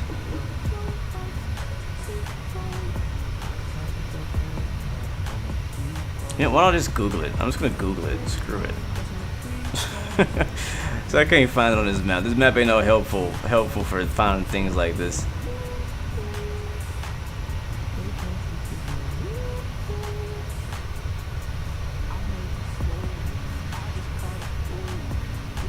Now we are coming up to a part of the season. I think they call it the European season. I'd never heard that term until recently. I was like, what the heck? There's a European Formula 1 season? No, there's not. It's just the part where all the races are in Europe. And we're also going to be doing some of our trips for the Formula 1 Tour in Euro Truck Sim. So I gotta go back and reinstall Euro Truck Sim and get my Pro mods installed so I can start doing some of the drives and delivering the cars at the racetracks and the cities and stuff like that. Alright, Google Maps.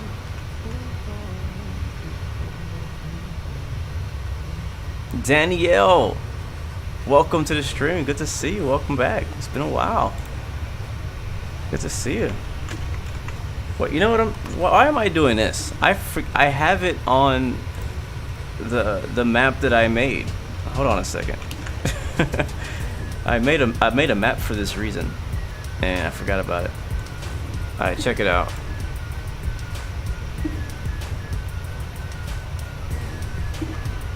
Give me a second. I'm gonna slide you guys over to my side. There it is. First of all, let me get this. I want that song back. I'm gonna turn the aircraft sound down a little bit. There we go. Don't slip on the drip. Hey, okay, there we go. I just like this song so much. Okay, what was I doing? Okay, so I'm bringing over the thing. Where's it at? That is a display. Oh, that's not what I wanted to do. Okay, that was fade to black button. Sorry, so this is a map that I made for the tour. I know we've been talking about a lot, but so we have it all organized, all the Grand Prix tracks, all the routes, all the airports that we fly into. So we started off in London Heathrow, and then flew all the way out to, I think it was Bahrain. Yeah, Bahrain was the first Grand Prix. So that was a 6-hour flight. And then went to Route 2, which was Bahrain to Jeddah. Nice and short. We actually streamed this one. Very fun flight. We flew, I think it was a DHL 777 for that leg. And then over to Melbourne. Decently long flights. That was how long? How long was that leg?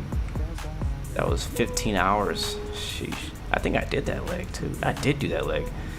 Yeah, I flew that in the 787. And Route 4 Yeah, anyway, so we can go to here, Barcelona Grand Prix, and I should actually have the track saved.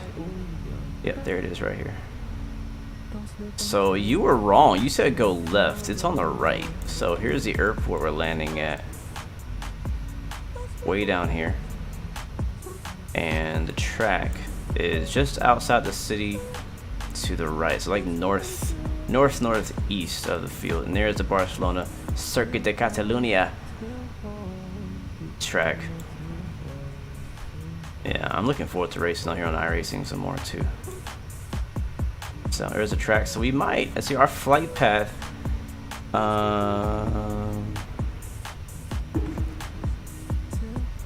Our flight path as is going north, so we're not necessarily gonna see. You can see somebody's already there.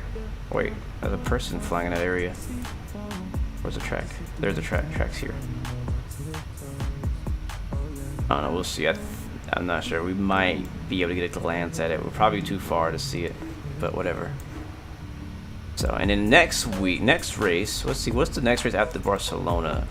Monaco. Ooh. Oh yeah, we're definitely live streaming that flight. It's nice and short. Well, you know what we might do? We might take the 737 cargo variant. I have a DHL livery for the 737 in the cargo variant. We'll fly that from Barcelona to Monaco, which is gonna be Nice. Oh, it's gonna be dope. And then from there, the next race is gonna be, oh, actually next race is way the heck. I think it's Baku. Yep, so yeah, so we'll do that. We'll do Barcelona to Monaco. That's gonna be the week of May 20th. No, May 27th. End of the month. Oops, I won't do that. So yeah.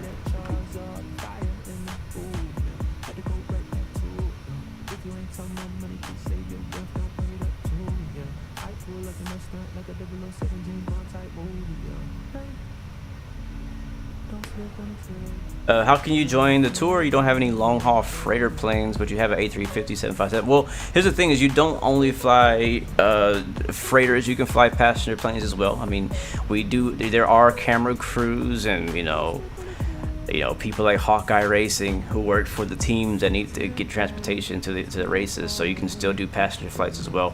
I'm personally doing mostly cargo, but flying to Australia, I did fly a Qantas 787. So it is completely fine to fly passenger aircraft. We have a few people in our Discord as well who are flying private jets from place to place, which is something I have not done myself yet, but I really want to. So I will do that at some point too. So I'm looking forward to that.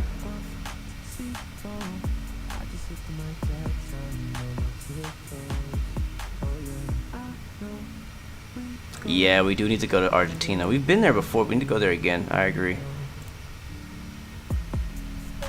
Oh, Canadian Grand Prix is a week after Baku. That is going to be a tough one. That's a big jump, man. So that's going to be Baku to Canada. Wow, that's going to be a fun long haul. Yes, that map is on my Discord. We have a whole section for the Formula One World Tour. We also, on top of that, have a Formula One Fantasy League that we started just for flight simmers. It's called Flight Simmers Formula One Fantasy or something like that. And you can find all that information on our Discord channel on the Formula One little drop down thing. So come through, man, if you're interested in that. I know we've been spending a lot of time talking about it today, so if you're not interested in it, I'm sorry. But for those of you who are, there are flight simmers who also like racing, and we're trying to like unite all these people. And if you're not in the racing, then you can just enjoy the long hauls, enjoy the flights, because there's still flights to beautiful locations, and it still gives you a chance to fly to places you never been to, and some places that are just beautiful to go to in general. So been really enjoying it.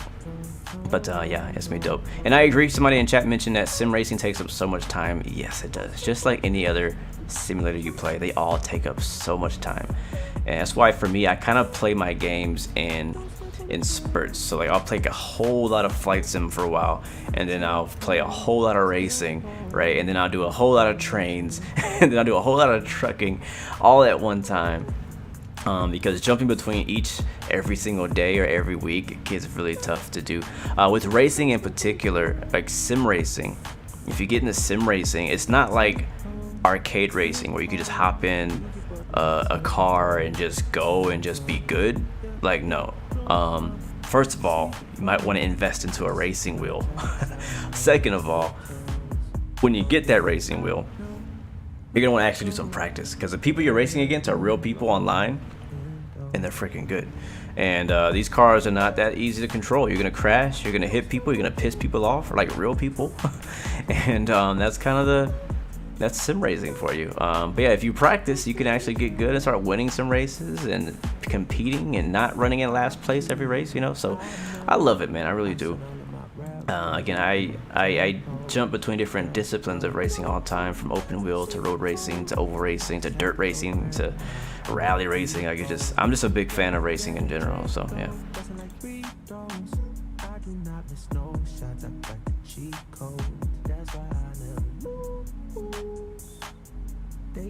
Wow, that's crazy, Hawkeye. That's pretty cool, man. I would love to hear more about that story and what it's like to, you know, to work for a Formula 1 team, stuff like that.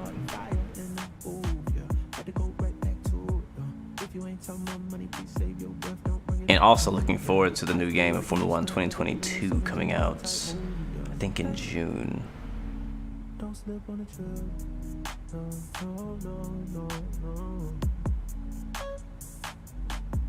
Yes, the ranking system on iRacing. Some people don't like it. I think it's actually pretty efficient way of matchmaking you with other people who are with you in your skill level, for the most part. You're not gonna go to a race. You rarely, I would say, not rarely, but not often, where you join a racing lobby where this first place car is like 10 seconds ahead, right? It's usually gonna be a nice, you know, kind of. It depends on how many people are registered for that time slot, but most time you're gonna have a good competition with somebody. Oh yes, Formula 1 Manager is a game I'm looking forward to as well. Yeah, I can't wait for that. Looking forward to it.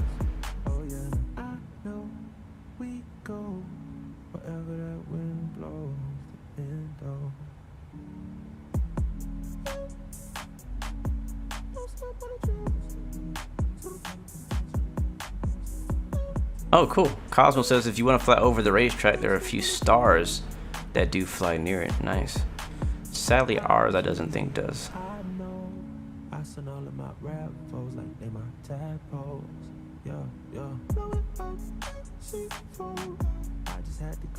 What wheels and pedals do I use? I have a pretty basic Thrustmaster T150 wheel right now, and I have I think it's called, I can't remember the name of the pedals that I have for driving, but it has 3 pedals. It has a gas, a brake, and a clutch on it. And I think I can't remember the name of it exactly, but it's the Thrustmaster one. And then also I have a Thrustmaster shifter as well, with, I think it's a H shifter. I think 8 gears on it. So yeah, I love this song. That's why I had to like turn it up for a little bit.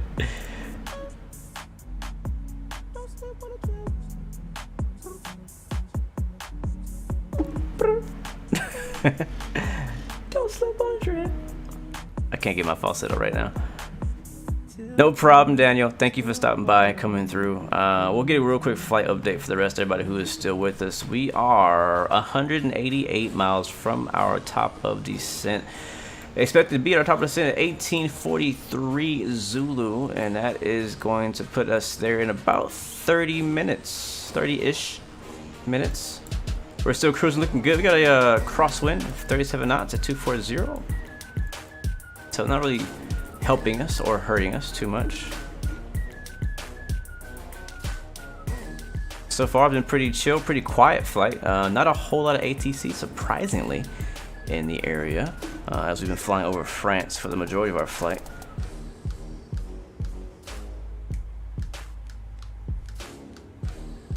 So you know a game, guys, that I've been really enjoying, and if you love aviation and airport management and like games like City Skylines or Tropico, or like any of those like city builder management games or tycoon type games, a game that I've been hooked on And a friend of mine on our Discord, I recommended it to him, and I was like, he was somebody who really loved playing like what's the name of that game? Dang, what's the name of the game? The one where you build like a city and stuff. Whatever. Anyways, you guys know what I'm saying. I recommended it to him, and he got addicted to it too. And it's called Airport CEO. I'm not sure if anybody's tried it, but basically the idea of the game is to build your own airport and make it profitable. That's it. That's the whole name of the game. Just build your own airport, make it profitable. You build a terminal out. You can build the ramp spots. You can hire employees to work on the ramp. Hire employees to work as customer service, as janitors. You can, accept contracts from certain airlines to fly into your airport, and then you can give them an actual ramp spot. Like you develop all that stuff. Thank you, Jack Power, for the subscription. Welcome to the Blue Arrow family. Good to see you, my friend, and welcome aboard. Good to see you. But I don't know. At first, I was like, I don't know if I'm gonna like it. I first got into the game because I was going out of town. I was gonna be away from my main computer, and I needed something that's not hard. I guess I needed a very simple game that's not like hard on your PC, like a basic of basic PCs could run it. So I got this really cheap laptop just for work, and I was like, but I want to, in my free time, I want to be able to spend my time doing something. And so I downloaded this game off of Steam called Airport CEO, and I fell in love with it. Like after I got through the tutorial and understood how it worked, I started building airports, and now I'm working on building a mega international airport. You start off, there's different sizes of aircraft you can accept into your airfield, but you got to make sure you can actually handle it. You can't just say, hey, I want 100 international 747s coming in here if you haven't built the structure of your airport to be able to receive 747s. You know what I mean? Even you have to even think about passenger flow and how they go through your terminal. Will all of them get bottlenecked in TSA? Will there be a long line at TSA? Will there be a long line at the ticket counter? You gotta think about all that stuff.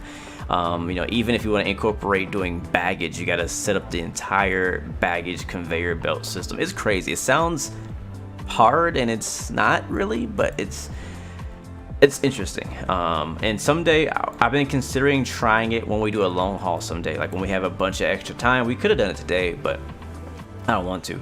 But sometime when we have like a flight, we have a bunch of extra time, maybe doing it as a side game, not as the main, but just kind of like spend a little time showing it off, showing what I've done with it. I've been considering making a video about it, one of my builds, but we'll see.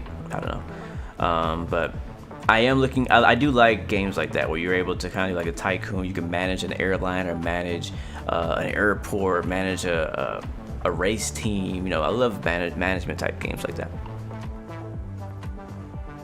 Stewie says, only now that you just realized that I was also streaming on YouTube. It's all good, man. Wherever you're at, bro, it's all good. I'm glad to have you watching wherever you're watching from. It doesn't even matter. Doesn't even matter to me. You can see the sun is actually setting off our right wing.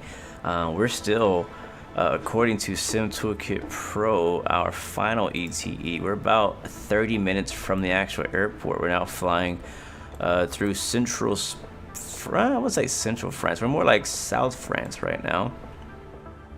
Bordeaux is off our right wing on the coast. We can just barely see the coast. You see this line here of like water going into. So Bordeaux is right over here. France. Bordeaux, France is right over there. So this is where we are. Oops. Go that way. Harry says you really wish that there was a Tracon sim or a Center sim, one based on Europe would be super dope. Yeah, that'd be cool. Don't they have one like that? But it's probably based on the US, isn't it? Yeah. I've tried a few different ATC sims, and I really like, let me open my Steam because I keep mentioning Steam games. What's the name of that one? I like it, but I don't like it at the same time. The one where you can like do voice activation on it. Captain Canada streamed it a few times. Jeff's done it too. What is it called? You guys are gonna probably say it before I can get to it.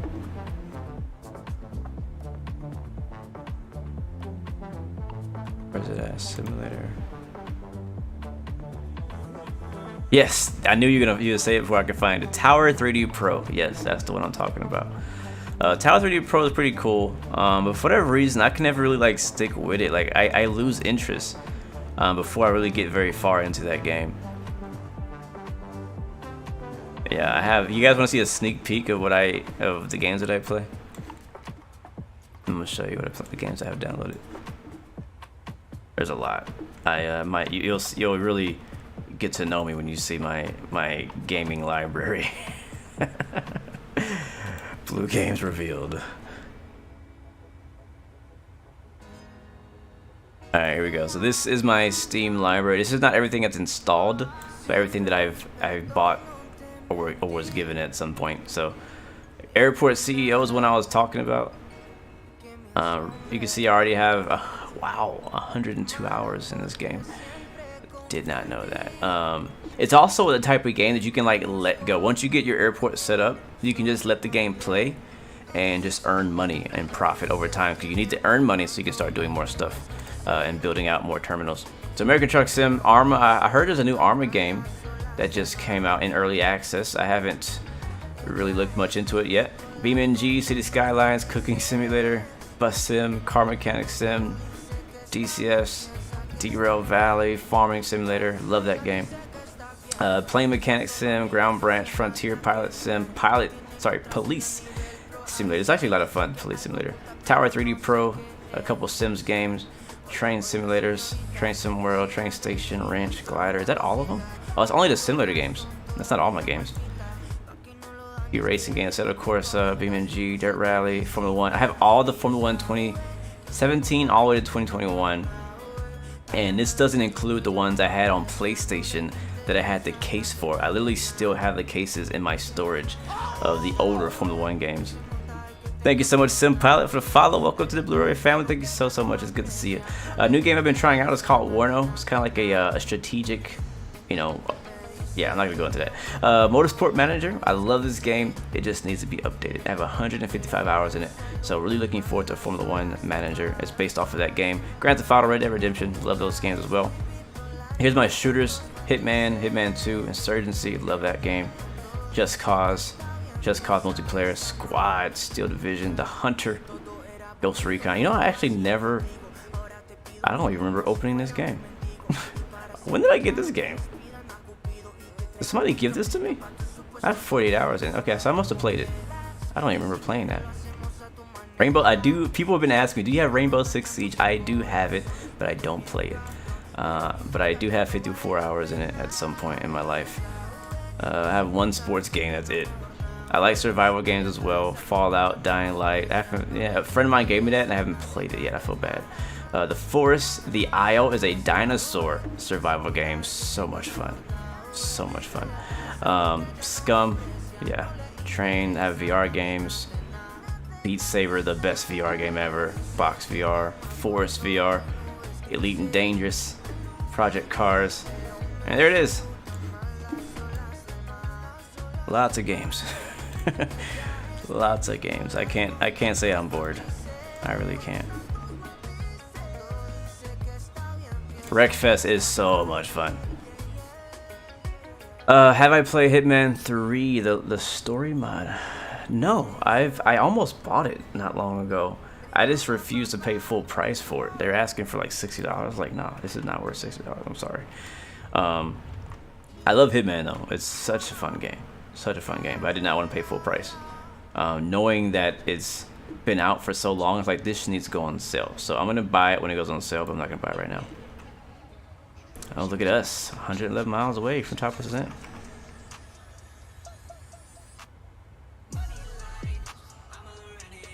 Oh, Portugal, yeah. You know, that's actually a place that we're due to go. We haven't been to Portugal in a while, maybe a year or more. Wow, yeah.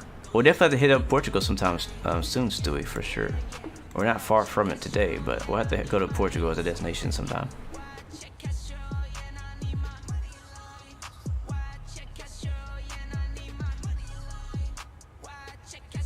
Oh, I just got an email from xplane.org that honeycomb and the honeycomb yolk and Torontos are on sale right now. It's like $20 off, wait, $50 off. You know, not bad.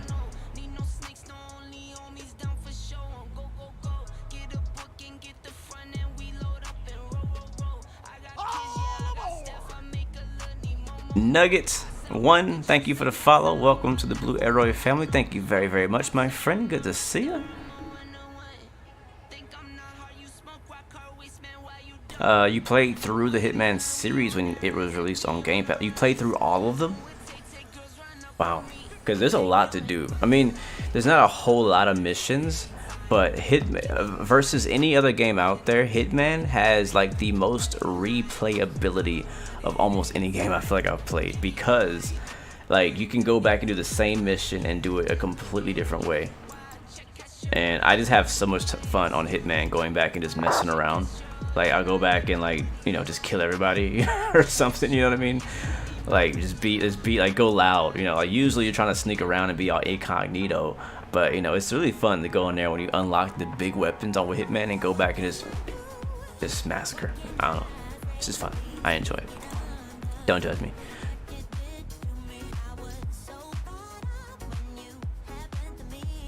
Am I interested in getting the Steam Deck? Yes, I am. I applied for like to get it, but I didn't actually buy it. Thank you, City, for the subscription. Welcome to the Blue Arrow family. And honestly, it'd be super helpful because from what I understand, X-Plane is playable on Steam Deck, and Microsoft Flight Sim is probably going to be playable on Steam Deck too soon. And when I go out of town, I think it'd be super dope to be able to play the same games I play at home on my PC on a Steam Deck. So yeah, I would love to do that, man. I just when it came available to buy it, I was not ready to slide that money over to them yet. That's basically all it was. I was like, you know what, I want this, but I don't need this, and this money can go somewhere else. That'll be better used right now. Robotics. Yeah, exactly. You could literally be on a flight, open the Steam Deck and do your own flight with it, you know. I mean, you can do the same concept with Infinite Flight with the mobile flight simulator, but I wonder how that would be. Like, how would a flight sim work on a Steam Deck? I guess it would kind of be just like flying with a console, because it has a controller attached to it. It's not like, I mean, I'm sure it's touchscreen as well, but has a controller so you can access and change things around just like you would with an Xbox controller. So I guess it wouldn't be much different than that.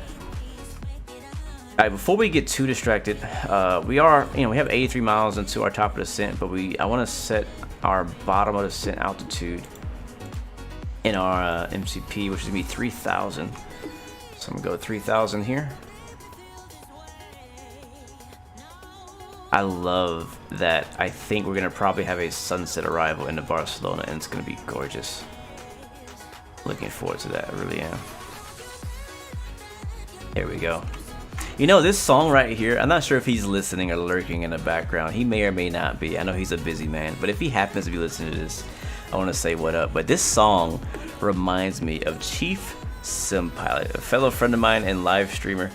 He streams X-Plane and Microsoft Flight Sim, I think almost daily. I'm not sure if he's been busy lately because I haven't seen him in a bit, but I don't know. I think he plays this exact song on his stream, because I don't know, whenever I hear this song, I think of him.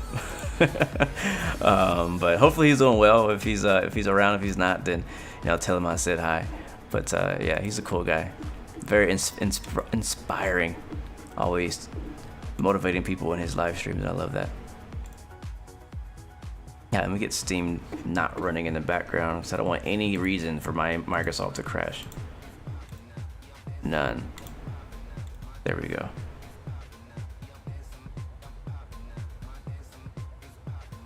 I want to see something in the FMC. So somebody mentioned earlier that it might be possible to change something in the options. Oh, you can disable the display. Terrain sweep, that's cool. Engine oil. You see my settings are I have service-based failures on. I don't know how often that's gonna happen. I don't know what's gonna fail. I have no clue. I don't know if I'll be able to handle whatever fails. But I have it turned on just for that kind of like sense of like, all right, well, we don't know what's gonna happen in this flight. Show thrust levers, high idle and flare, call outs. Oh, pause the top of the sin is on. Turn that off. We do not want that on today. I'm glad I looked in here because we would have got to our top of the descent and I would have been sitting there for like 30 minutes wondering why are we not moving.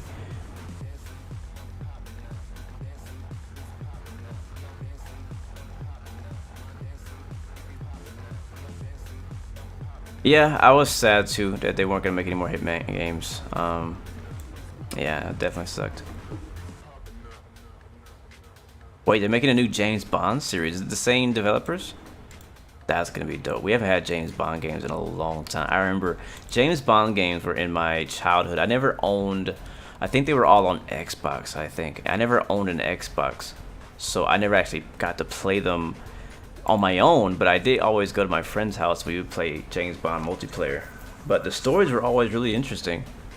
So I would love to see how a modern James Bond game would look and play. You know, is there a multiplayer in a James Bond game? Is there room for that? I think there should be a co-op. I think that'd be dope. One thing I hate that Hitman never decided to go multiplayer. I think there's a lot of ways you could do multiplayer in Hitman. I know active failures, that's good. Displays.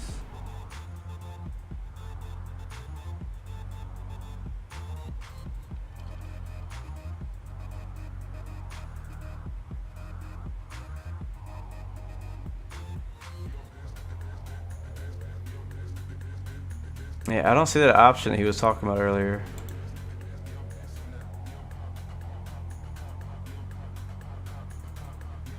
Show water in cyan. Oh, that's cool. Wait, cyan.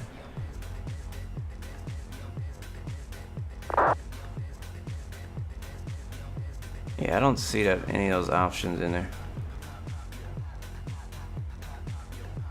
Like, can you imagine co-op Hitman? Co-op Hitman would be like, would probably feel a lot like Ghost Recon Wildlands. Alright, 50 miles out from our top of the descent. You can already see the mountains, the Spanish, I don't know what you call those mountains. I'm sure there's a legit name for them, but I call them the Spanish mountains because that's how you know you're getting close to Spain. Can I do a EasyJet flight from Luton to Innsbruck? I'm down. Yeah, sure. Matter of fact, I'm gonna forget that GZX. So if you don't mind going to my Discord and dropping that in my feedback area so that I can remember to do that. Maybe we can do that either in the Neo or we can take the Phoenix 320 out whenever that releases for that flight. Because I'm definitely going to do some EasyJet.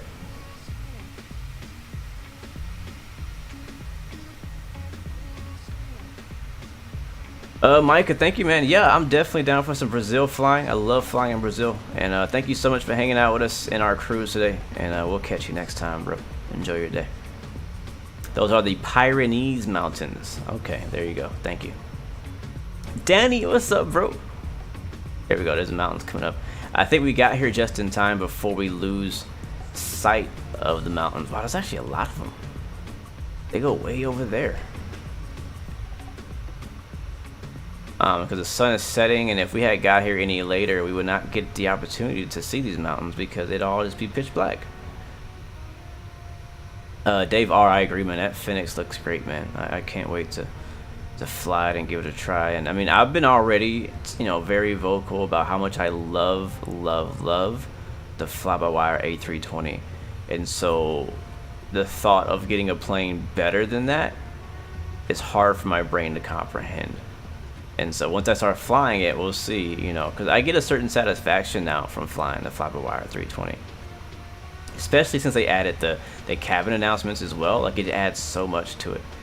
And so moving to the Phoenix and, you know, seeing what that has to offer, like, wow, like this is really getting tough. Like, choosing an aircraft to fly on a route is starting to get really challenging. So looking forward to that, man. I can't wait to see what it was that they're gonna do. I don't know, like, it looks pretty darn done to me, and a lot of the most live streams that I've seen, so I'm not sure what they're still working on or fixing. I'm not sure what's stopping them from releasing it. But, I mean, hopefully it's not broken. Meet Star. Thank you, Starly, right in time. Our weather in Barcelona today is brought to you by our friend Starly, OG of the channel. Weather is 180 at 6 knots. 150 V210 Cavic. Temperature is 222.20. All temperatures meet QNH 1018. Weather doesn't look too bad. 6 knots, 180. Let's see, is ATC still hanging around? Nope, ATC is gone. No surprise to me. So we'll be in there on our own. All of it's gone. There's no ATC at all. We had like center, we had tower, approach. Everybody was on like 30 minutes ago, but now they're gone. So we're expecting to land on runway. What runway is this?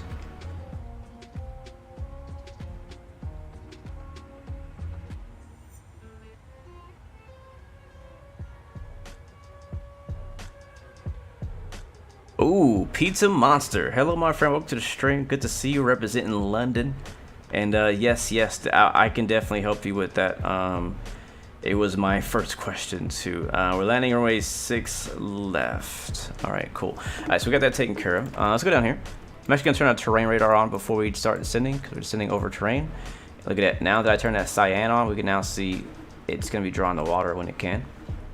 19 miles to the top of drop. So what happens is, whenever you first load into the PMDG 737, by default in your PMDG setup in your FMC. So first of all, when you load up, if your plane is cold and dark, what you need to do to get the FMC back on is click and hold the menu key, and that will wake up your FMC even if you don't have any power to the aircraft. That's something that's really good to know in case you change up your states. So go to PMDG menu, and in here there's state save, where you can save your basically the whole aircraft in whatever state it's in, like at the moment. So right now we are at the top of descent before descending into Barcelona. If I was not confident we were going to get in, I could manually save the state that the aircraft is in. That means our flight plan, that means our speed, any button that's clicked is all going to be saved here, so we can load back into the sim and get it right back there. It doesn't position the aircraft, it just puts the state of all the buttons where it needs to be. In that same thing, you can go to state load here.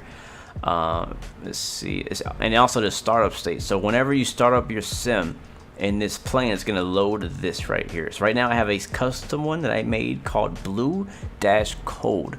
Basically that means I made a setup that starts off cold and dark. That's all it means. I click on that, you see you have a bunch of startup states you can choose from. By default, I believe, I don't know what they set to default. It's something that has like stairs connected, like the engine running, like it's a bunch of, I don't know why they did what they did, but it's a state in here for that. I think it's taxi maybe, I don't know. To load up cold and dark, click on cold and dark here, hit execute. Now that's not gonna load it, that's just gonna put it into my startup state. So next time I load into the PMDG 737, it's gonna load up cold and dark. If instead I wanted to load up into my sim cold and dark but with the GPU on, click on that one, execute. So next time I load into the sim, it's gonna load into the PMDG cold and dark with the GPU. If you want it to be like ready to take off on the runway, click on runway, execute. So next time I load into that. So to answer your question, in summary, change this. Go into your FMC, go to click on this option, and then change it to cold and dark. If you want to do your own custom one, actually no, that's actually only half of your question. The other half is to not have the stairs. So if you go into return to menu, if you go to FS actions, and then we can't do it now because we're cruising, but if you go into like your ground services, there's an option for your stairs and jetway, stuff like that. Make sure you click on that and change it to jetway. And then after you change what you want, so if you don't want anything touching the plane, go in here and change it to how you want it. Go into your payload page and put 0 next to all your seats, your cargo, your fuel, because so it'll load up with no fuel. Make sure all your doors are shut, all that stuff. Change everything you can in here to how you want it to start up, and then go back to PMDG setup, go to save state, state save, and then make a name for it, and that will pop up in here for now. And then you can actually go into your state and then add it. So right now, the one I created is blue cold. And so whenever I load up, it's gonna load up into my preferences with no jetway, no stairs connected, no fuel, nothing in there. So that hopefully that explains what you were asking for. So it goes to our descent page. We have just started our top of descent from 39,000 feet down into Barcelona, España.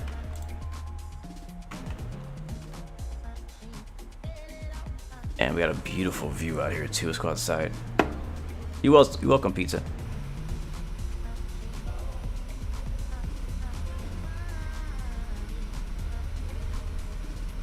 Oh, that's pretty cool, crew. I haven't thought to try that. I wish there was a preset for exactly what you're saying. So Crusox says that what he does, he uses those state saves to simulate a constant state system. So essentially, when he lands, shuts down the aircraft, and then he makes a new state save, and then the next time he loads up, he loads that same state save and continues on. That's a really good idea. I like that. I really like that. So I have a preset one, but you can basically create your own turnaround state too. That's pretty cool. I might have to try that later on. I thought that the plane already kind of did that, but I guess it doesn't. Look at these gorgeous mountains. So guys, recently Microsoft Flight Sim came out with I can't remember what they called it, but basically they had a world update that included, I believe, the majority of Spain. And I actually have not been to Spain since that world update, actually since before that world update. So we are flying into a much higher quality Spain than what we have done in the past. And bro, we are diving, sheesh. Oh my god. Let's turn the seatbelt signs on, because people might, those ears are gonna be popping, man. Hopefully the pressurization is keeping up with it.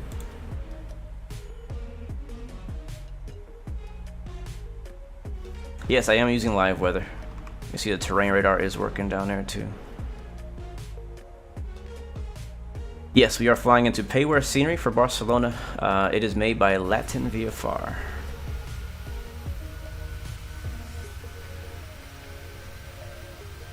And looks like we might get there just at sunset or just after.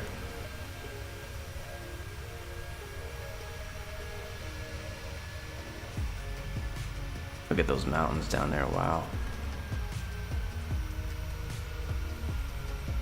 And you would think we were in Switzerland or something.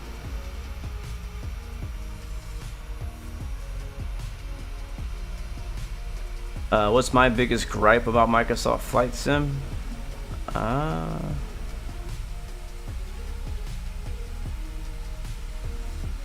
can't think of one right now. There's a lot though. There's a bunch. There's plenty to complain about with Microsoft Flight Sim, but there's also plenty to enjoy. Wait, what? We got a beep beep. There's a beep beep. Who that? Center. 13235.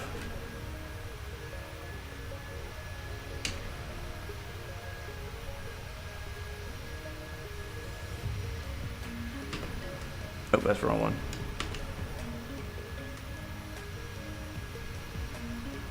North, go ready for taxi, 0181. Yeah, I don't see him on my map. I didn't know he was online. The secret ATC controller out there. If I could change one thing about Microsoft Flight Sim, what would it be? Y'all put me on the spot. My biggest gripe, honestly, would be that they would just unlock everything for developers. Uh-oh. I just hit the autopilot disconnect button on accident.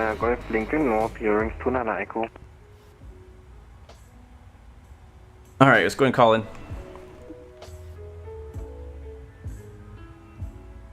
This track right here. I'll turn the sounds.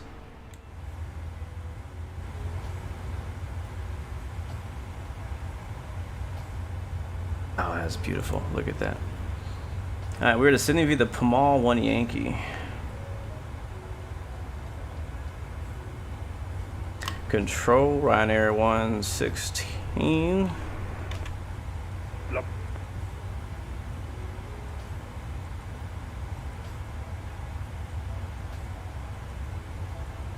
trying to find out where I am right now. Willing 8 Whiskey Yankee Barcelona, hello, identify, climb flight level 310. 310, Willing 8 Whiskey Yankee. Control Ryanair 116 is over Berga, descending via the Pumal 1 Yankee. 100, please maintain heading Talking to somebody else. I got stepped on, man.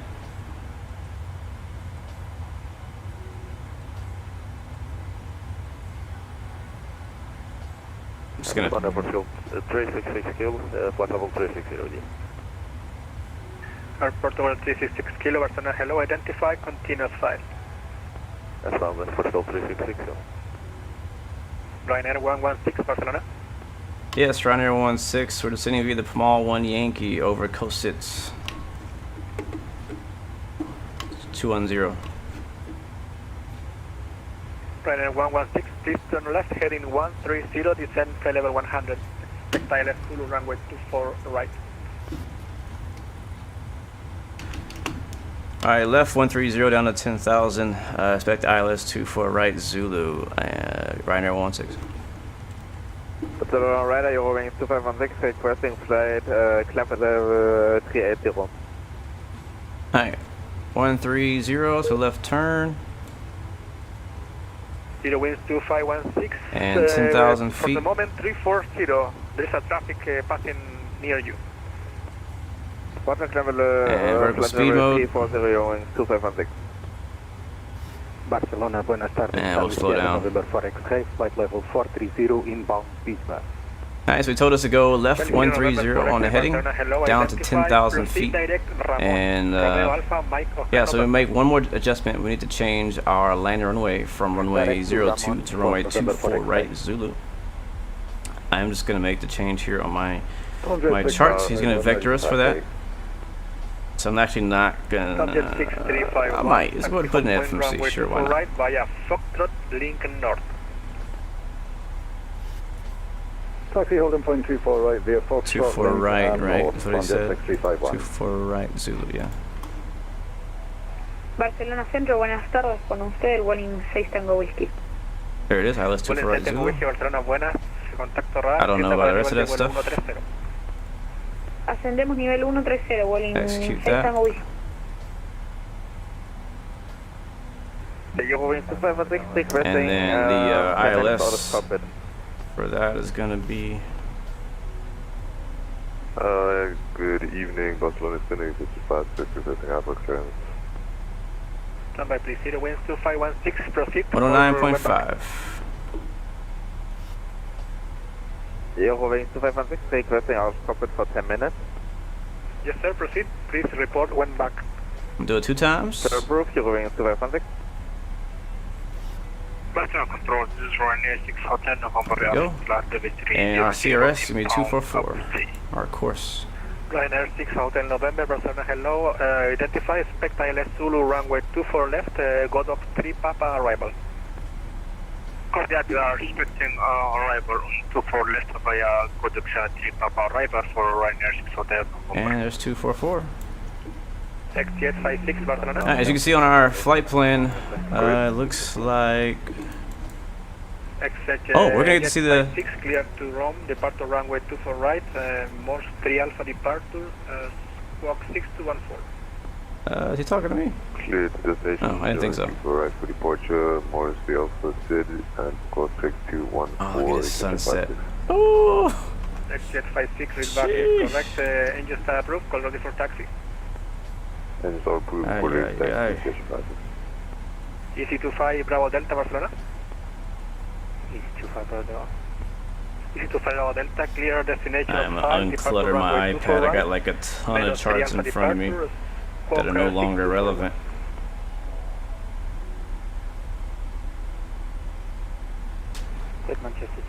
Alright, there we go.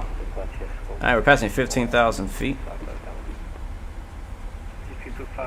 Bravo Delta, read back correct. There is an ATIS for Barcelona. ATIS information, Foxtrot is current. ILS approach arrival runway 24 right, departure runway 24 left, transition to 7,000. Wind calm, variable between 120 and 200 degrees. Cavite temperature is 22, dew point. 5,000 feet, QNH 1018.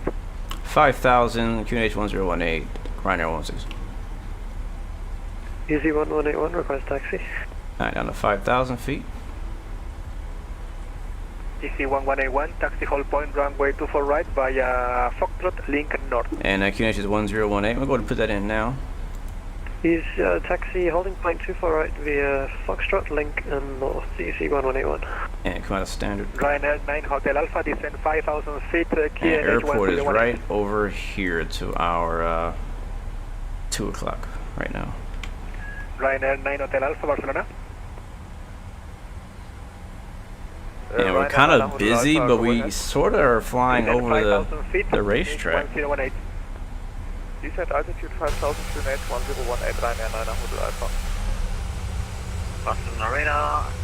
Buenas tardes, Lufthansa 3, Victor Sierra. Like it's over there. 500 feet, 46,000 feet. Oh, I see it. It's right there. It's blurry because we're far away from it, but there it is. There's a track.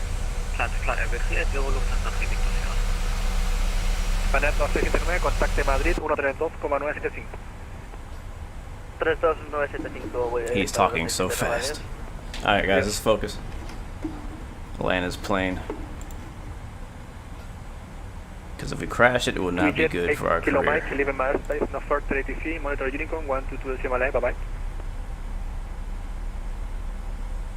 There is tower actually on 118.1.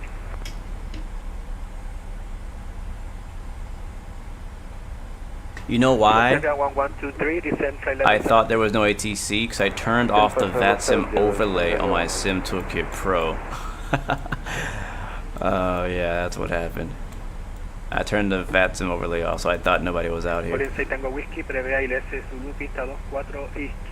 Alright, still down, descending for 5,000, passing 10 now because of landing lights. Wing lights. And we get some lighting on the top. Ryanair 116, turn left, heading 240, descend 3,000 feet, QNH 1018. Left 240, down 3,000 feet. Where are we? Ryanair 116. Turn right, heading 240. Sorry, right 240, Ryanair 116, down 3,000 feet.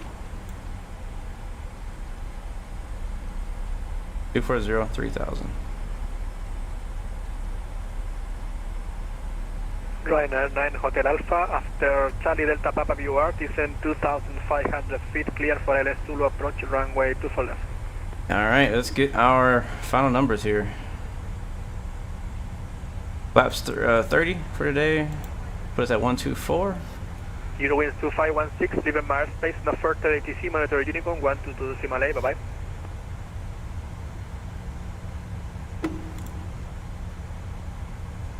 Can I do a tutorial for the 737? I'm actually gonna leave that for some people who are much better at that. Descend 5,000 feet, expect ILS Zulu runway 12, stop at 4 Delta right. There's a guy named 737 NG Driver who's made some amazing tutorials for the PMDG 737, and I would honestly recommend you watch those. He's a real world pilot. Ryanair 9 Hotel Alpha, Barcelona. And I think that you'll learn more from him than you will from me. Descend 2,500 feet, clear for ILS Zulu approach, runway 24 left. Getting some light in here. 2,500, cleared ILS 24 left approach. Ryanair 9 Hotel Alpha.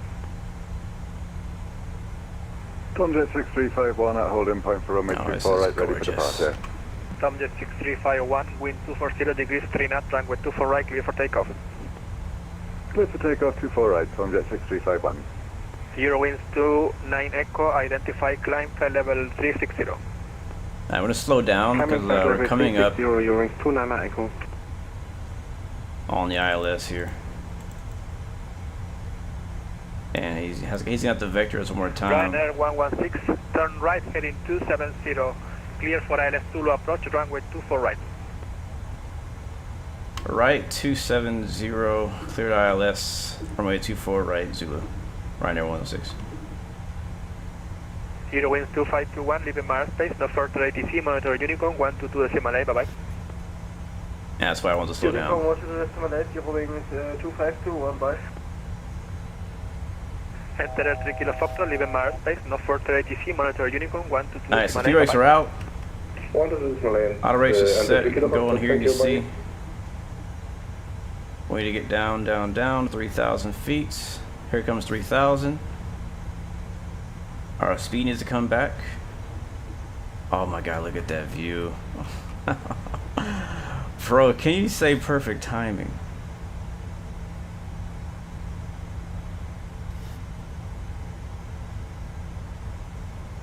Yep, no gear, got here right in time. I'm about to drop the gear myself here. Alright, so we got the ILS plugged in. EC-1181, behind departing traffic, line up, runway 24 right, and way behind. We've been clear for the ILS, not clear to land, but clear for the ILS. About 5 miles away from intercepting the glide slope, the localizer. Alright, there's speed coming back. We'll come down with some flaps. And we'll get slowed down. We're about, how far are we? Oh, we're 18 miles. We're a bit farther than I thought, but I wanted to get slowed down because I thought we were coming in fast. I'm gonna go ahead and VOR lock now and approach mode.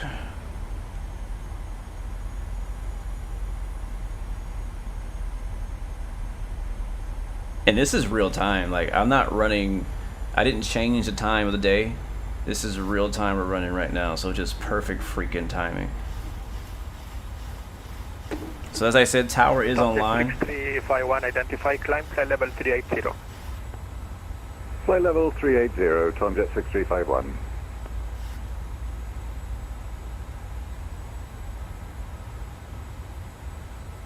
There it is. Landing on 24 right.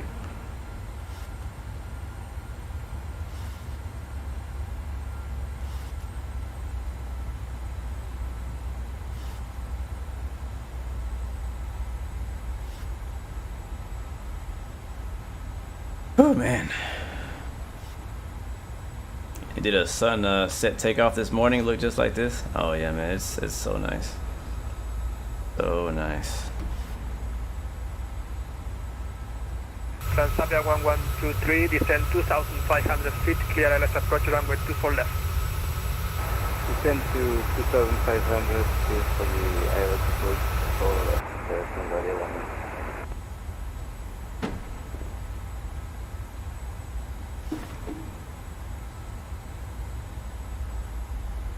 Sub 32 Alpha, leaving airspace, no further ATC, monitor Unicorn 122.8, bye-bye. Unicorn 122 destination, thank you very much, bye-bye. Vueling 6 Tango Whiskey solicitando descenso. Vueling 6 Tango Whiskey, descienda para nivel de vuelo 70. This terrain radar looks so good, doesn't it? Descendemos nivel de vuelo 70, Vueling 6 Tango Whiskey. Alright, where are we parking, guys? We're gonna have to find somewhere to park, so let me know where we should be parking for Ryanair in Barcelona. Alright, there's the glide slope. We have Ryanair 116, contact Barcelona Tower, frequency 118.1. Alright, over to 118.1. Good day. Good day, sir. Barcelona Tower, hola. Ryanair 16 is on ILS 24 right Yankee. Zulu. Ryanair 116, Barcelona Tower, high, wind 150 degrees, 03 knots, runway 24 right, clear to land. 24 right, clear to land. Ryanair 116. Alright, gear's coming down.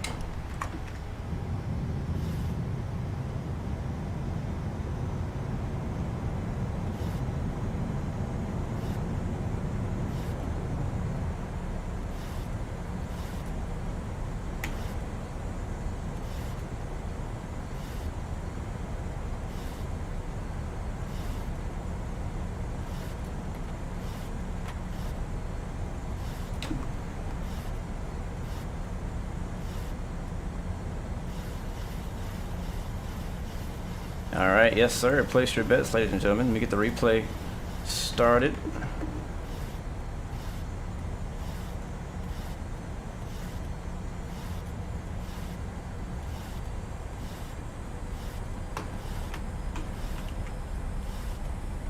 It's gonna freeze us for a second while it's preparing to record the replay, and we should get right back into it.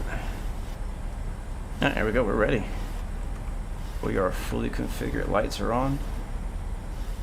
Seatbelt signs are on.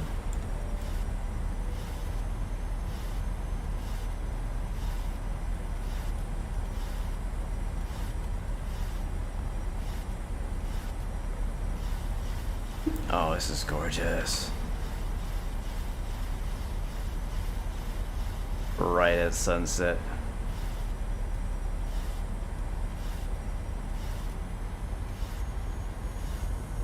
I can't help but just want to look at all the freaking camera views. I can't help it.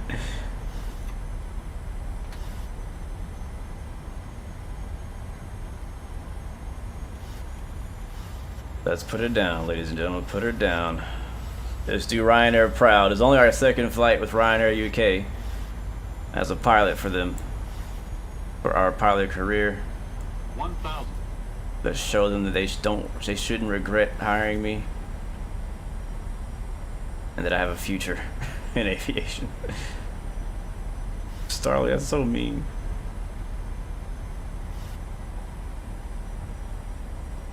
Alright, we looking good. We can take it from here.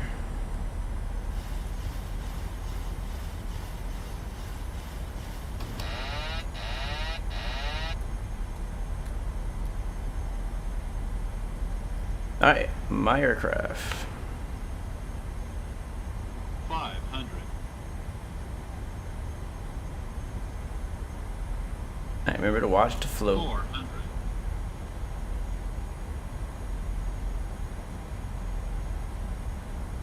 300.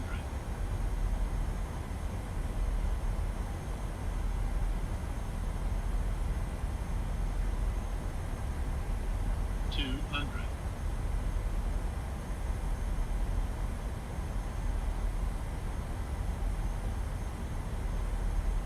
100.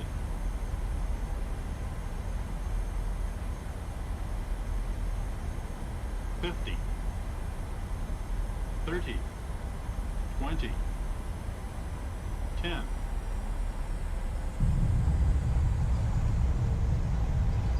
Yeah, it didn't look hard, but just from hearing 10 and then wheels, it was definitely not smooth. It might have been a Ryanair landing. Ryanair 116, locate the runway to the right, one able. Wilco. Alright. Reversers are away. Manual braking as we exit the runway here on, looks like Papa 5. Ryanair 116, welcome to Barcelona. Taxi via Tango, gate Juliet November to stand 122. Alright, you said Tango, Juliet November 2 to stand 122, Ryanair 116.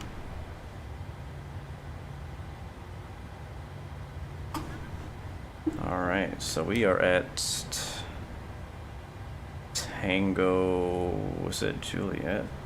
November, okay, I see where it's at, so it's a left right here. It didn't look bad, but it didn't look great either. The thing that's missing in Microsoft Flight Sim, one of the things missing is the ability to have a realistic camera shake effect when touching down, because every landing, like, you can't really tell. Taxi via gate Delta Sierra, Mike, hold short echo on Mike. Alright, flaps up. Land lights on. 479, can you please repeat that? AP. 479, taxi via Delta Sierra, Mike, hold short echo on Mike. Okay, taxi via Delta Sierra, Mike, and then hold at echo on Mike. Well, yeah, there's FS Realistic, which kind of fakes camera shake. It doesn't really do it. It's, from what I understand, it's actually not even possible to do it with Microsoft's camera system yet. But yeah, FS Realistic tries to simulate a bit of shake in the camera, but it's not realistic. Alright, well guys, welcome to Barcelona, Spain. I'm going to tell you what the landing rate is here in just a second when I find it. Yeah, our landing rate was a 221. So I'm not sure who was the closest this time. Is this our turn? This is our turn. It said Juliet November. To stand 122. I gotta find out where that is.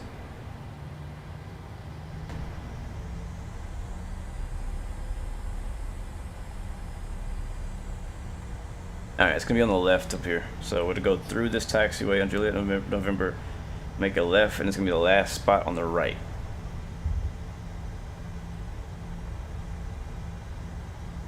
Yes, thank you, strobes off. I couldn't reach them, that's all it was. It's like so hard to reach over there and touch that from my view.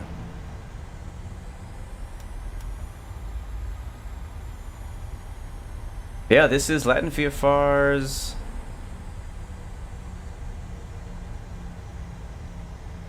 one two one or 122.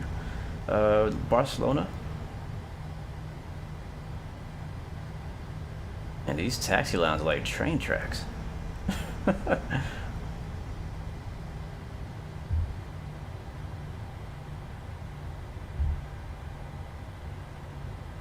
And here we go. Alright, well guys, enjoy the Spanish Grand Prix this weekend. Make sure you get there early. It's going to be packed. Every race this season has just been packed. It's been crazy. It's been a really good season so far.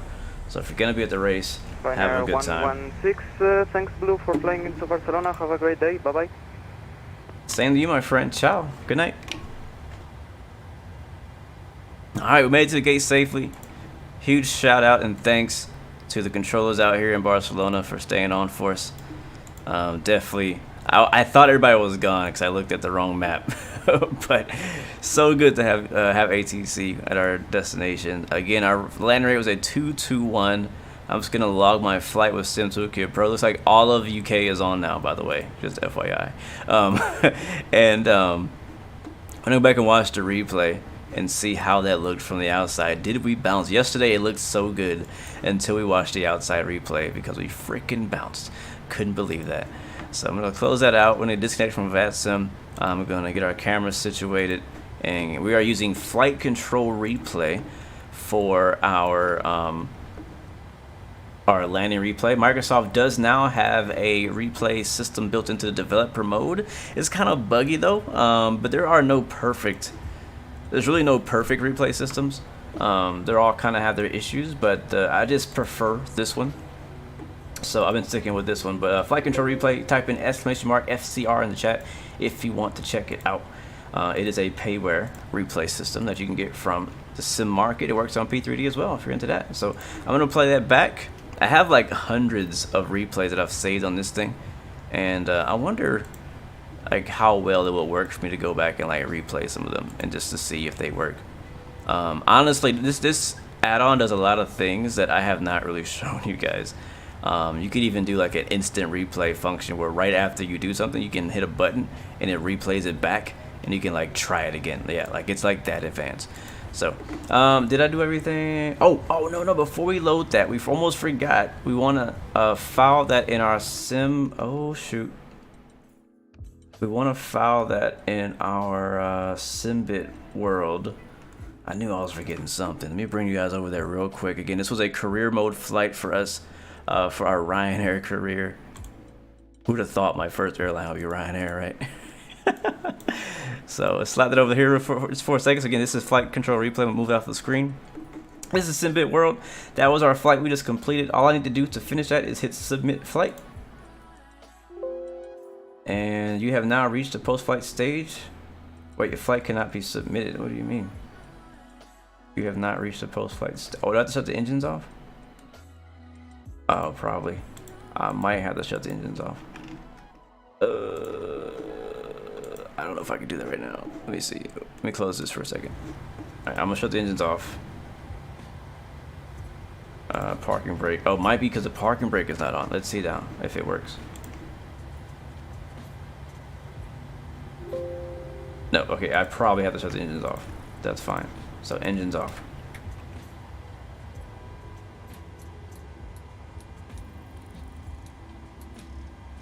I think the APU's on. Yeah, we haven't lost complete power, so I think the APU is still on. Okay, good. Alright, so both engines are shutting down, so we should now be able to submit our flight. Let's see. Yep, there it is. So okay, cool. Now I know you gotta shut the engines down to log the flight. That's gonna save. I'm not sure if it's gonna give us any other information or anything. or like a score, or I don't know what is it gonna do. I guess nothing. Yeah, nothing.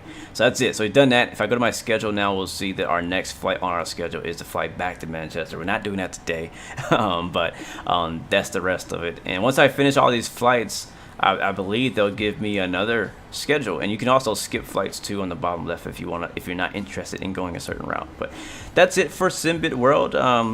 Hopefully you guys enjoy watching that. If you're interested in getting Simbit World, if that's something that interests you, try it out, see if you like it.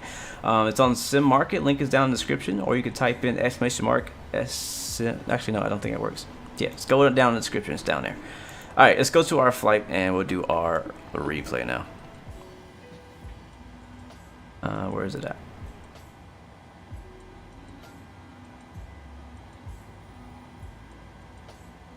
There we go, and I'm just gonna go to load, and now see, these are all the replays I've saved. Every replay I've ever done is in here. I never delete any. So I'm looking for my 737 landing and LEBL. There it is, open. And I don't usually show this on the screen, but this is a good example of what it looks like. Please don't crash.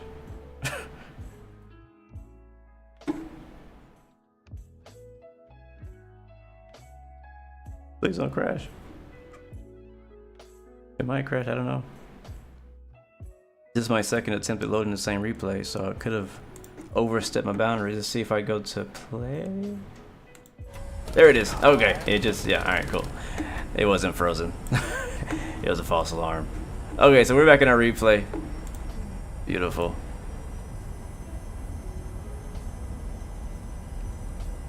And here's the thing about, no, screw you with connection lost. The thing about replay is that it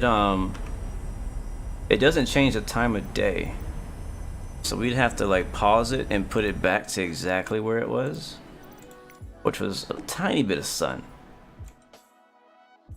Just a little bit of sun. There we go, now play. Alright, first off, we're gonna do wing view, because I just love wing views.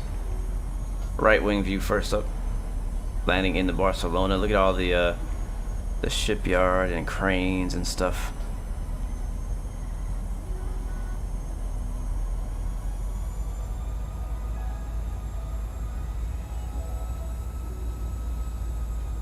When do I think the Phoenix is gonna come out? I don't know, but it sounds like it's really dang close. What up, Josh? What's up, man?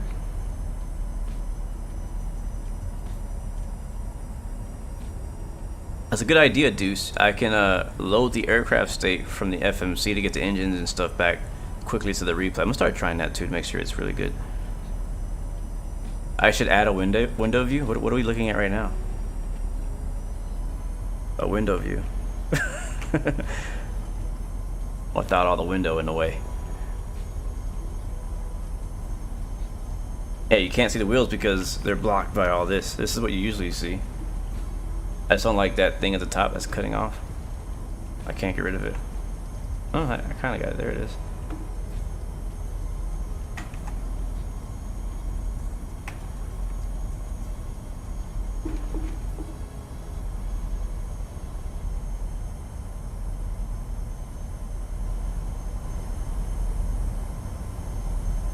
Here it comes over the trees.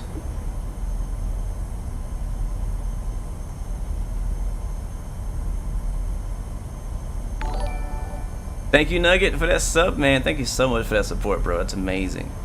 Thank you, man. Thank you, thank you.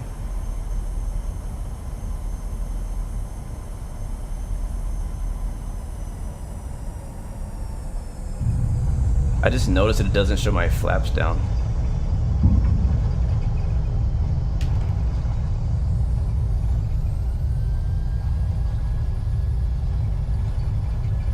Gorgeous sunset arrival, man. I love that. Love that, love that, love that. Let's run it back again. There's not much to see out the other window. Let me see. Is there? There's little stuff over there. We'll try left wing view for this angle, and then we'll go outside and get some outside views.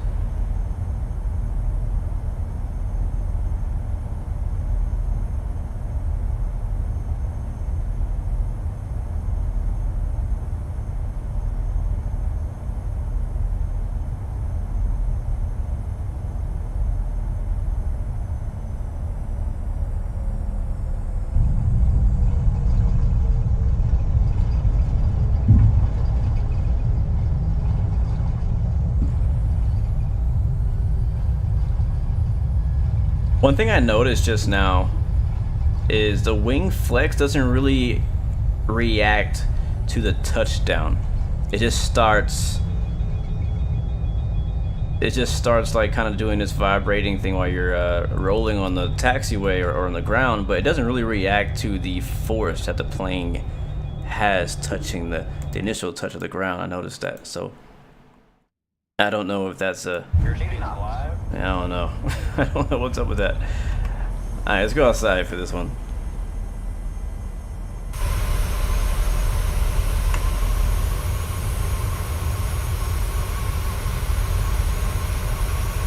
My favorite view.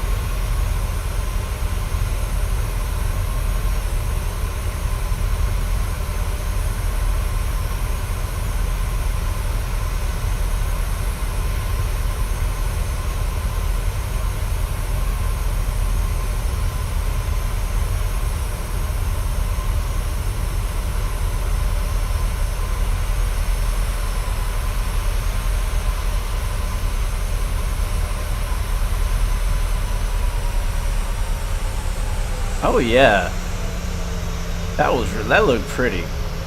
Oh yeah, I'm happy with that. I'm real happy with that. I'm real happy with that. There's a Jet 2 hangar over there. I think, no, sorry, Iberia hangar over there. Wow, yeah, I'm really happy with that landing. I am very satisfied.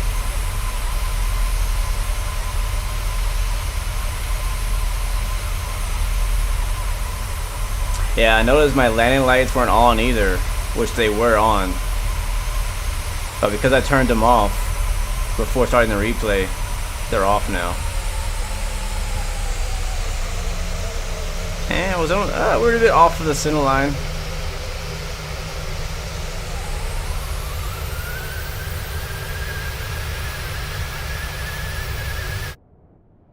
Alright, one more time and then I need to bounce. We had a bit of a long stream today.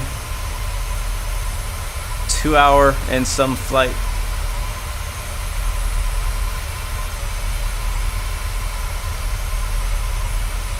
What is tomorrow? Thursday?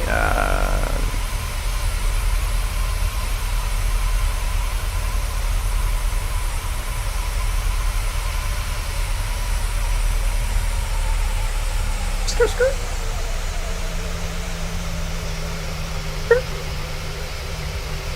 Oh yeah, that's what I'm talking about. Yes, sir. 221. It looked like sub 200, but you know, I'm not mad. I'm not upset. Well, guys, it's been fun. Let's get our say our goodbyes and get out of here. You guys have an amazing day. Let's get this scene set up. Let me set the scene one more time for the last watch. Let's see. I want to get that sun back out for us. Get that sun back out right there. Here we go. And I want it off the nose. Give me the off the nose replay. Again, we're using flight control replay for our replay playback.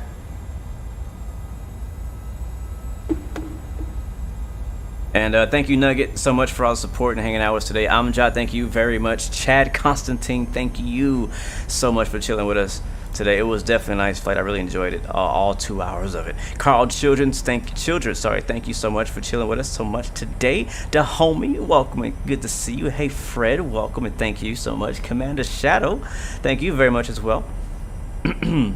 Deuce Legend, Josh Doing, Cargo Van Killer, thank you so much. I will say though, I just noticed that in the replay, the engines are actually back on. On some planes, some replays with some planes, the engines, if you turn them off before turning the replay on, the engines don't play or don't run in the replay, which is good. That, I don't know, I'm not sure what PMDG did differently. They definitely made it work for sure. But yeah, loving that. Kyle, how do I pronounce your last name? Buyala, thank you so much for chilling with us. Dark Knight, thank you again, man. Appreciate it so much. Fly Javier, thank you so much. James Johnson, thank you. Do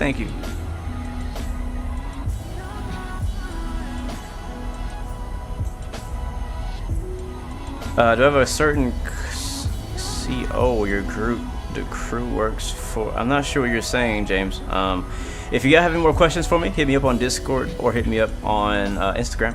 But until next time, guys, remember you have 3 choices: give up, give in, give it all you got. Peace and love, and God bless you. I'll see you guys the next time in the next video. I am all the way out. Peace. Yeah. Hey.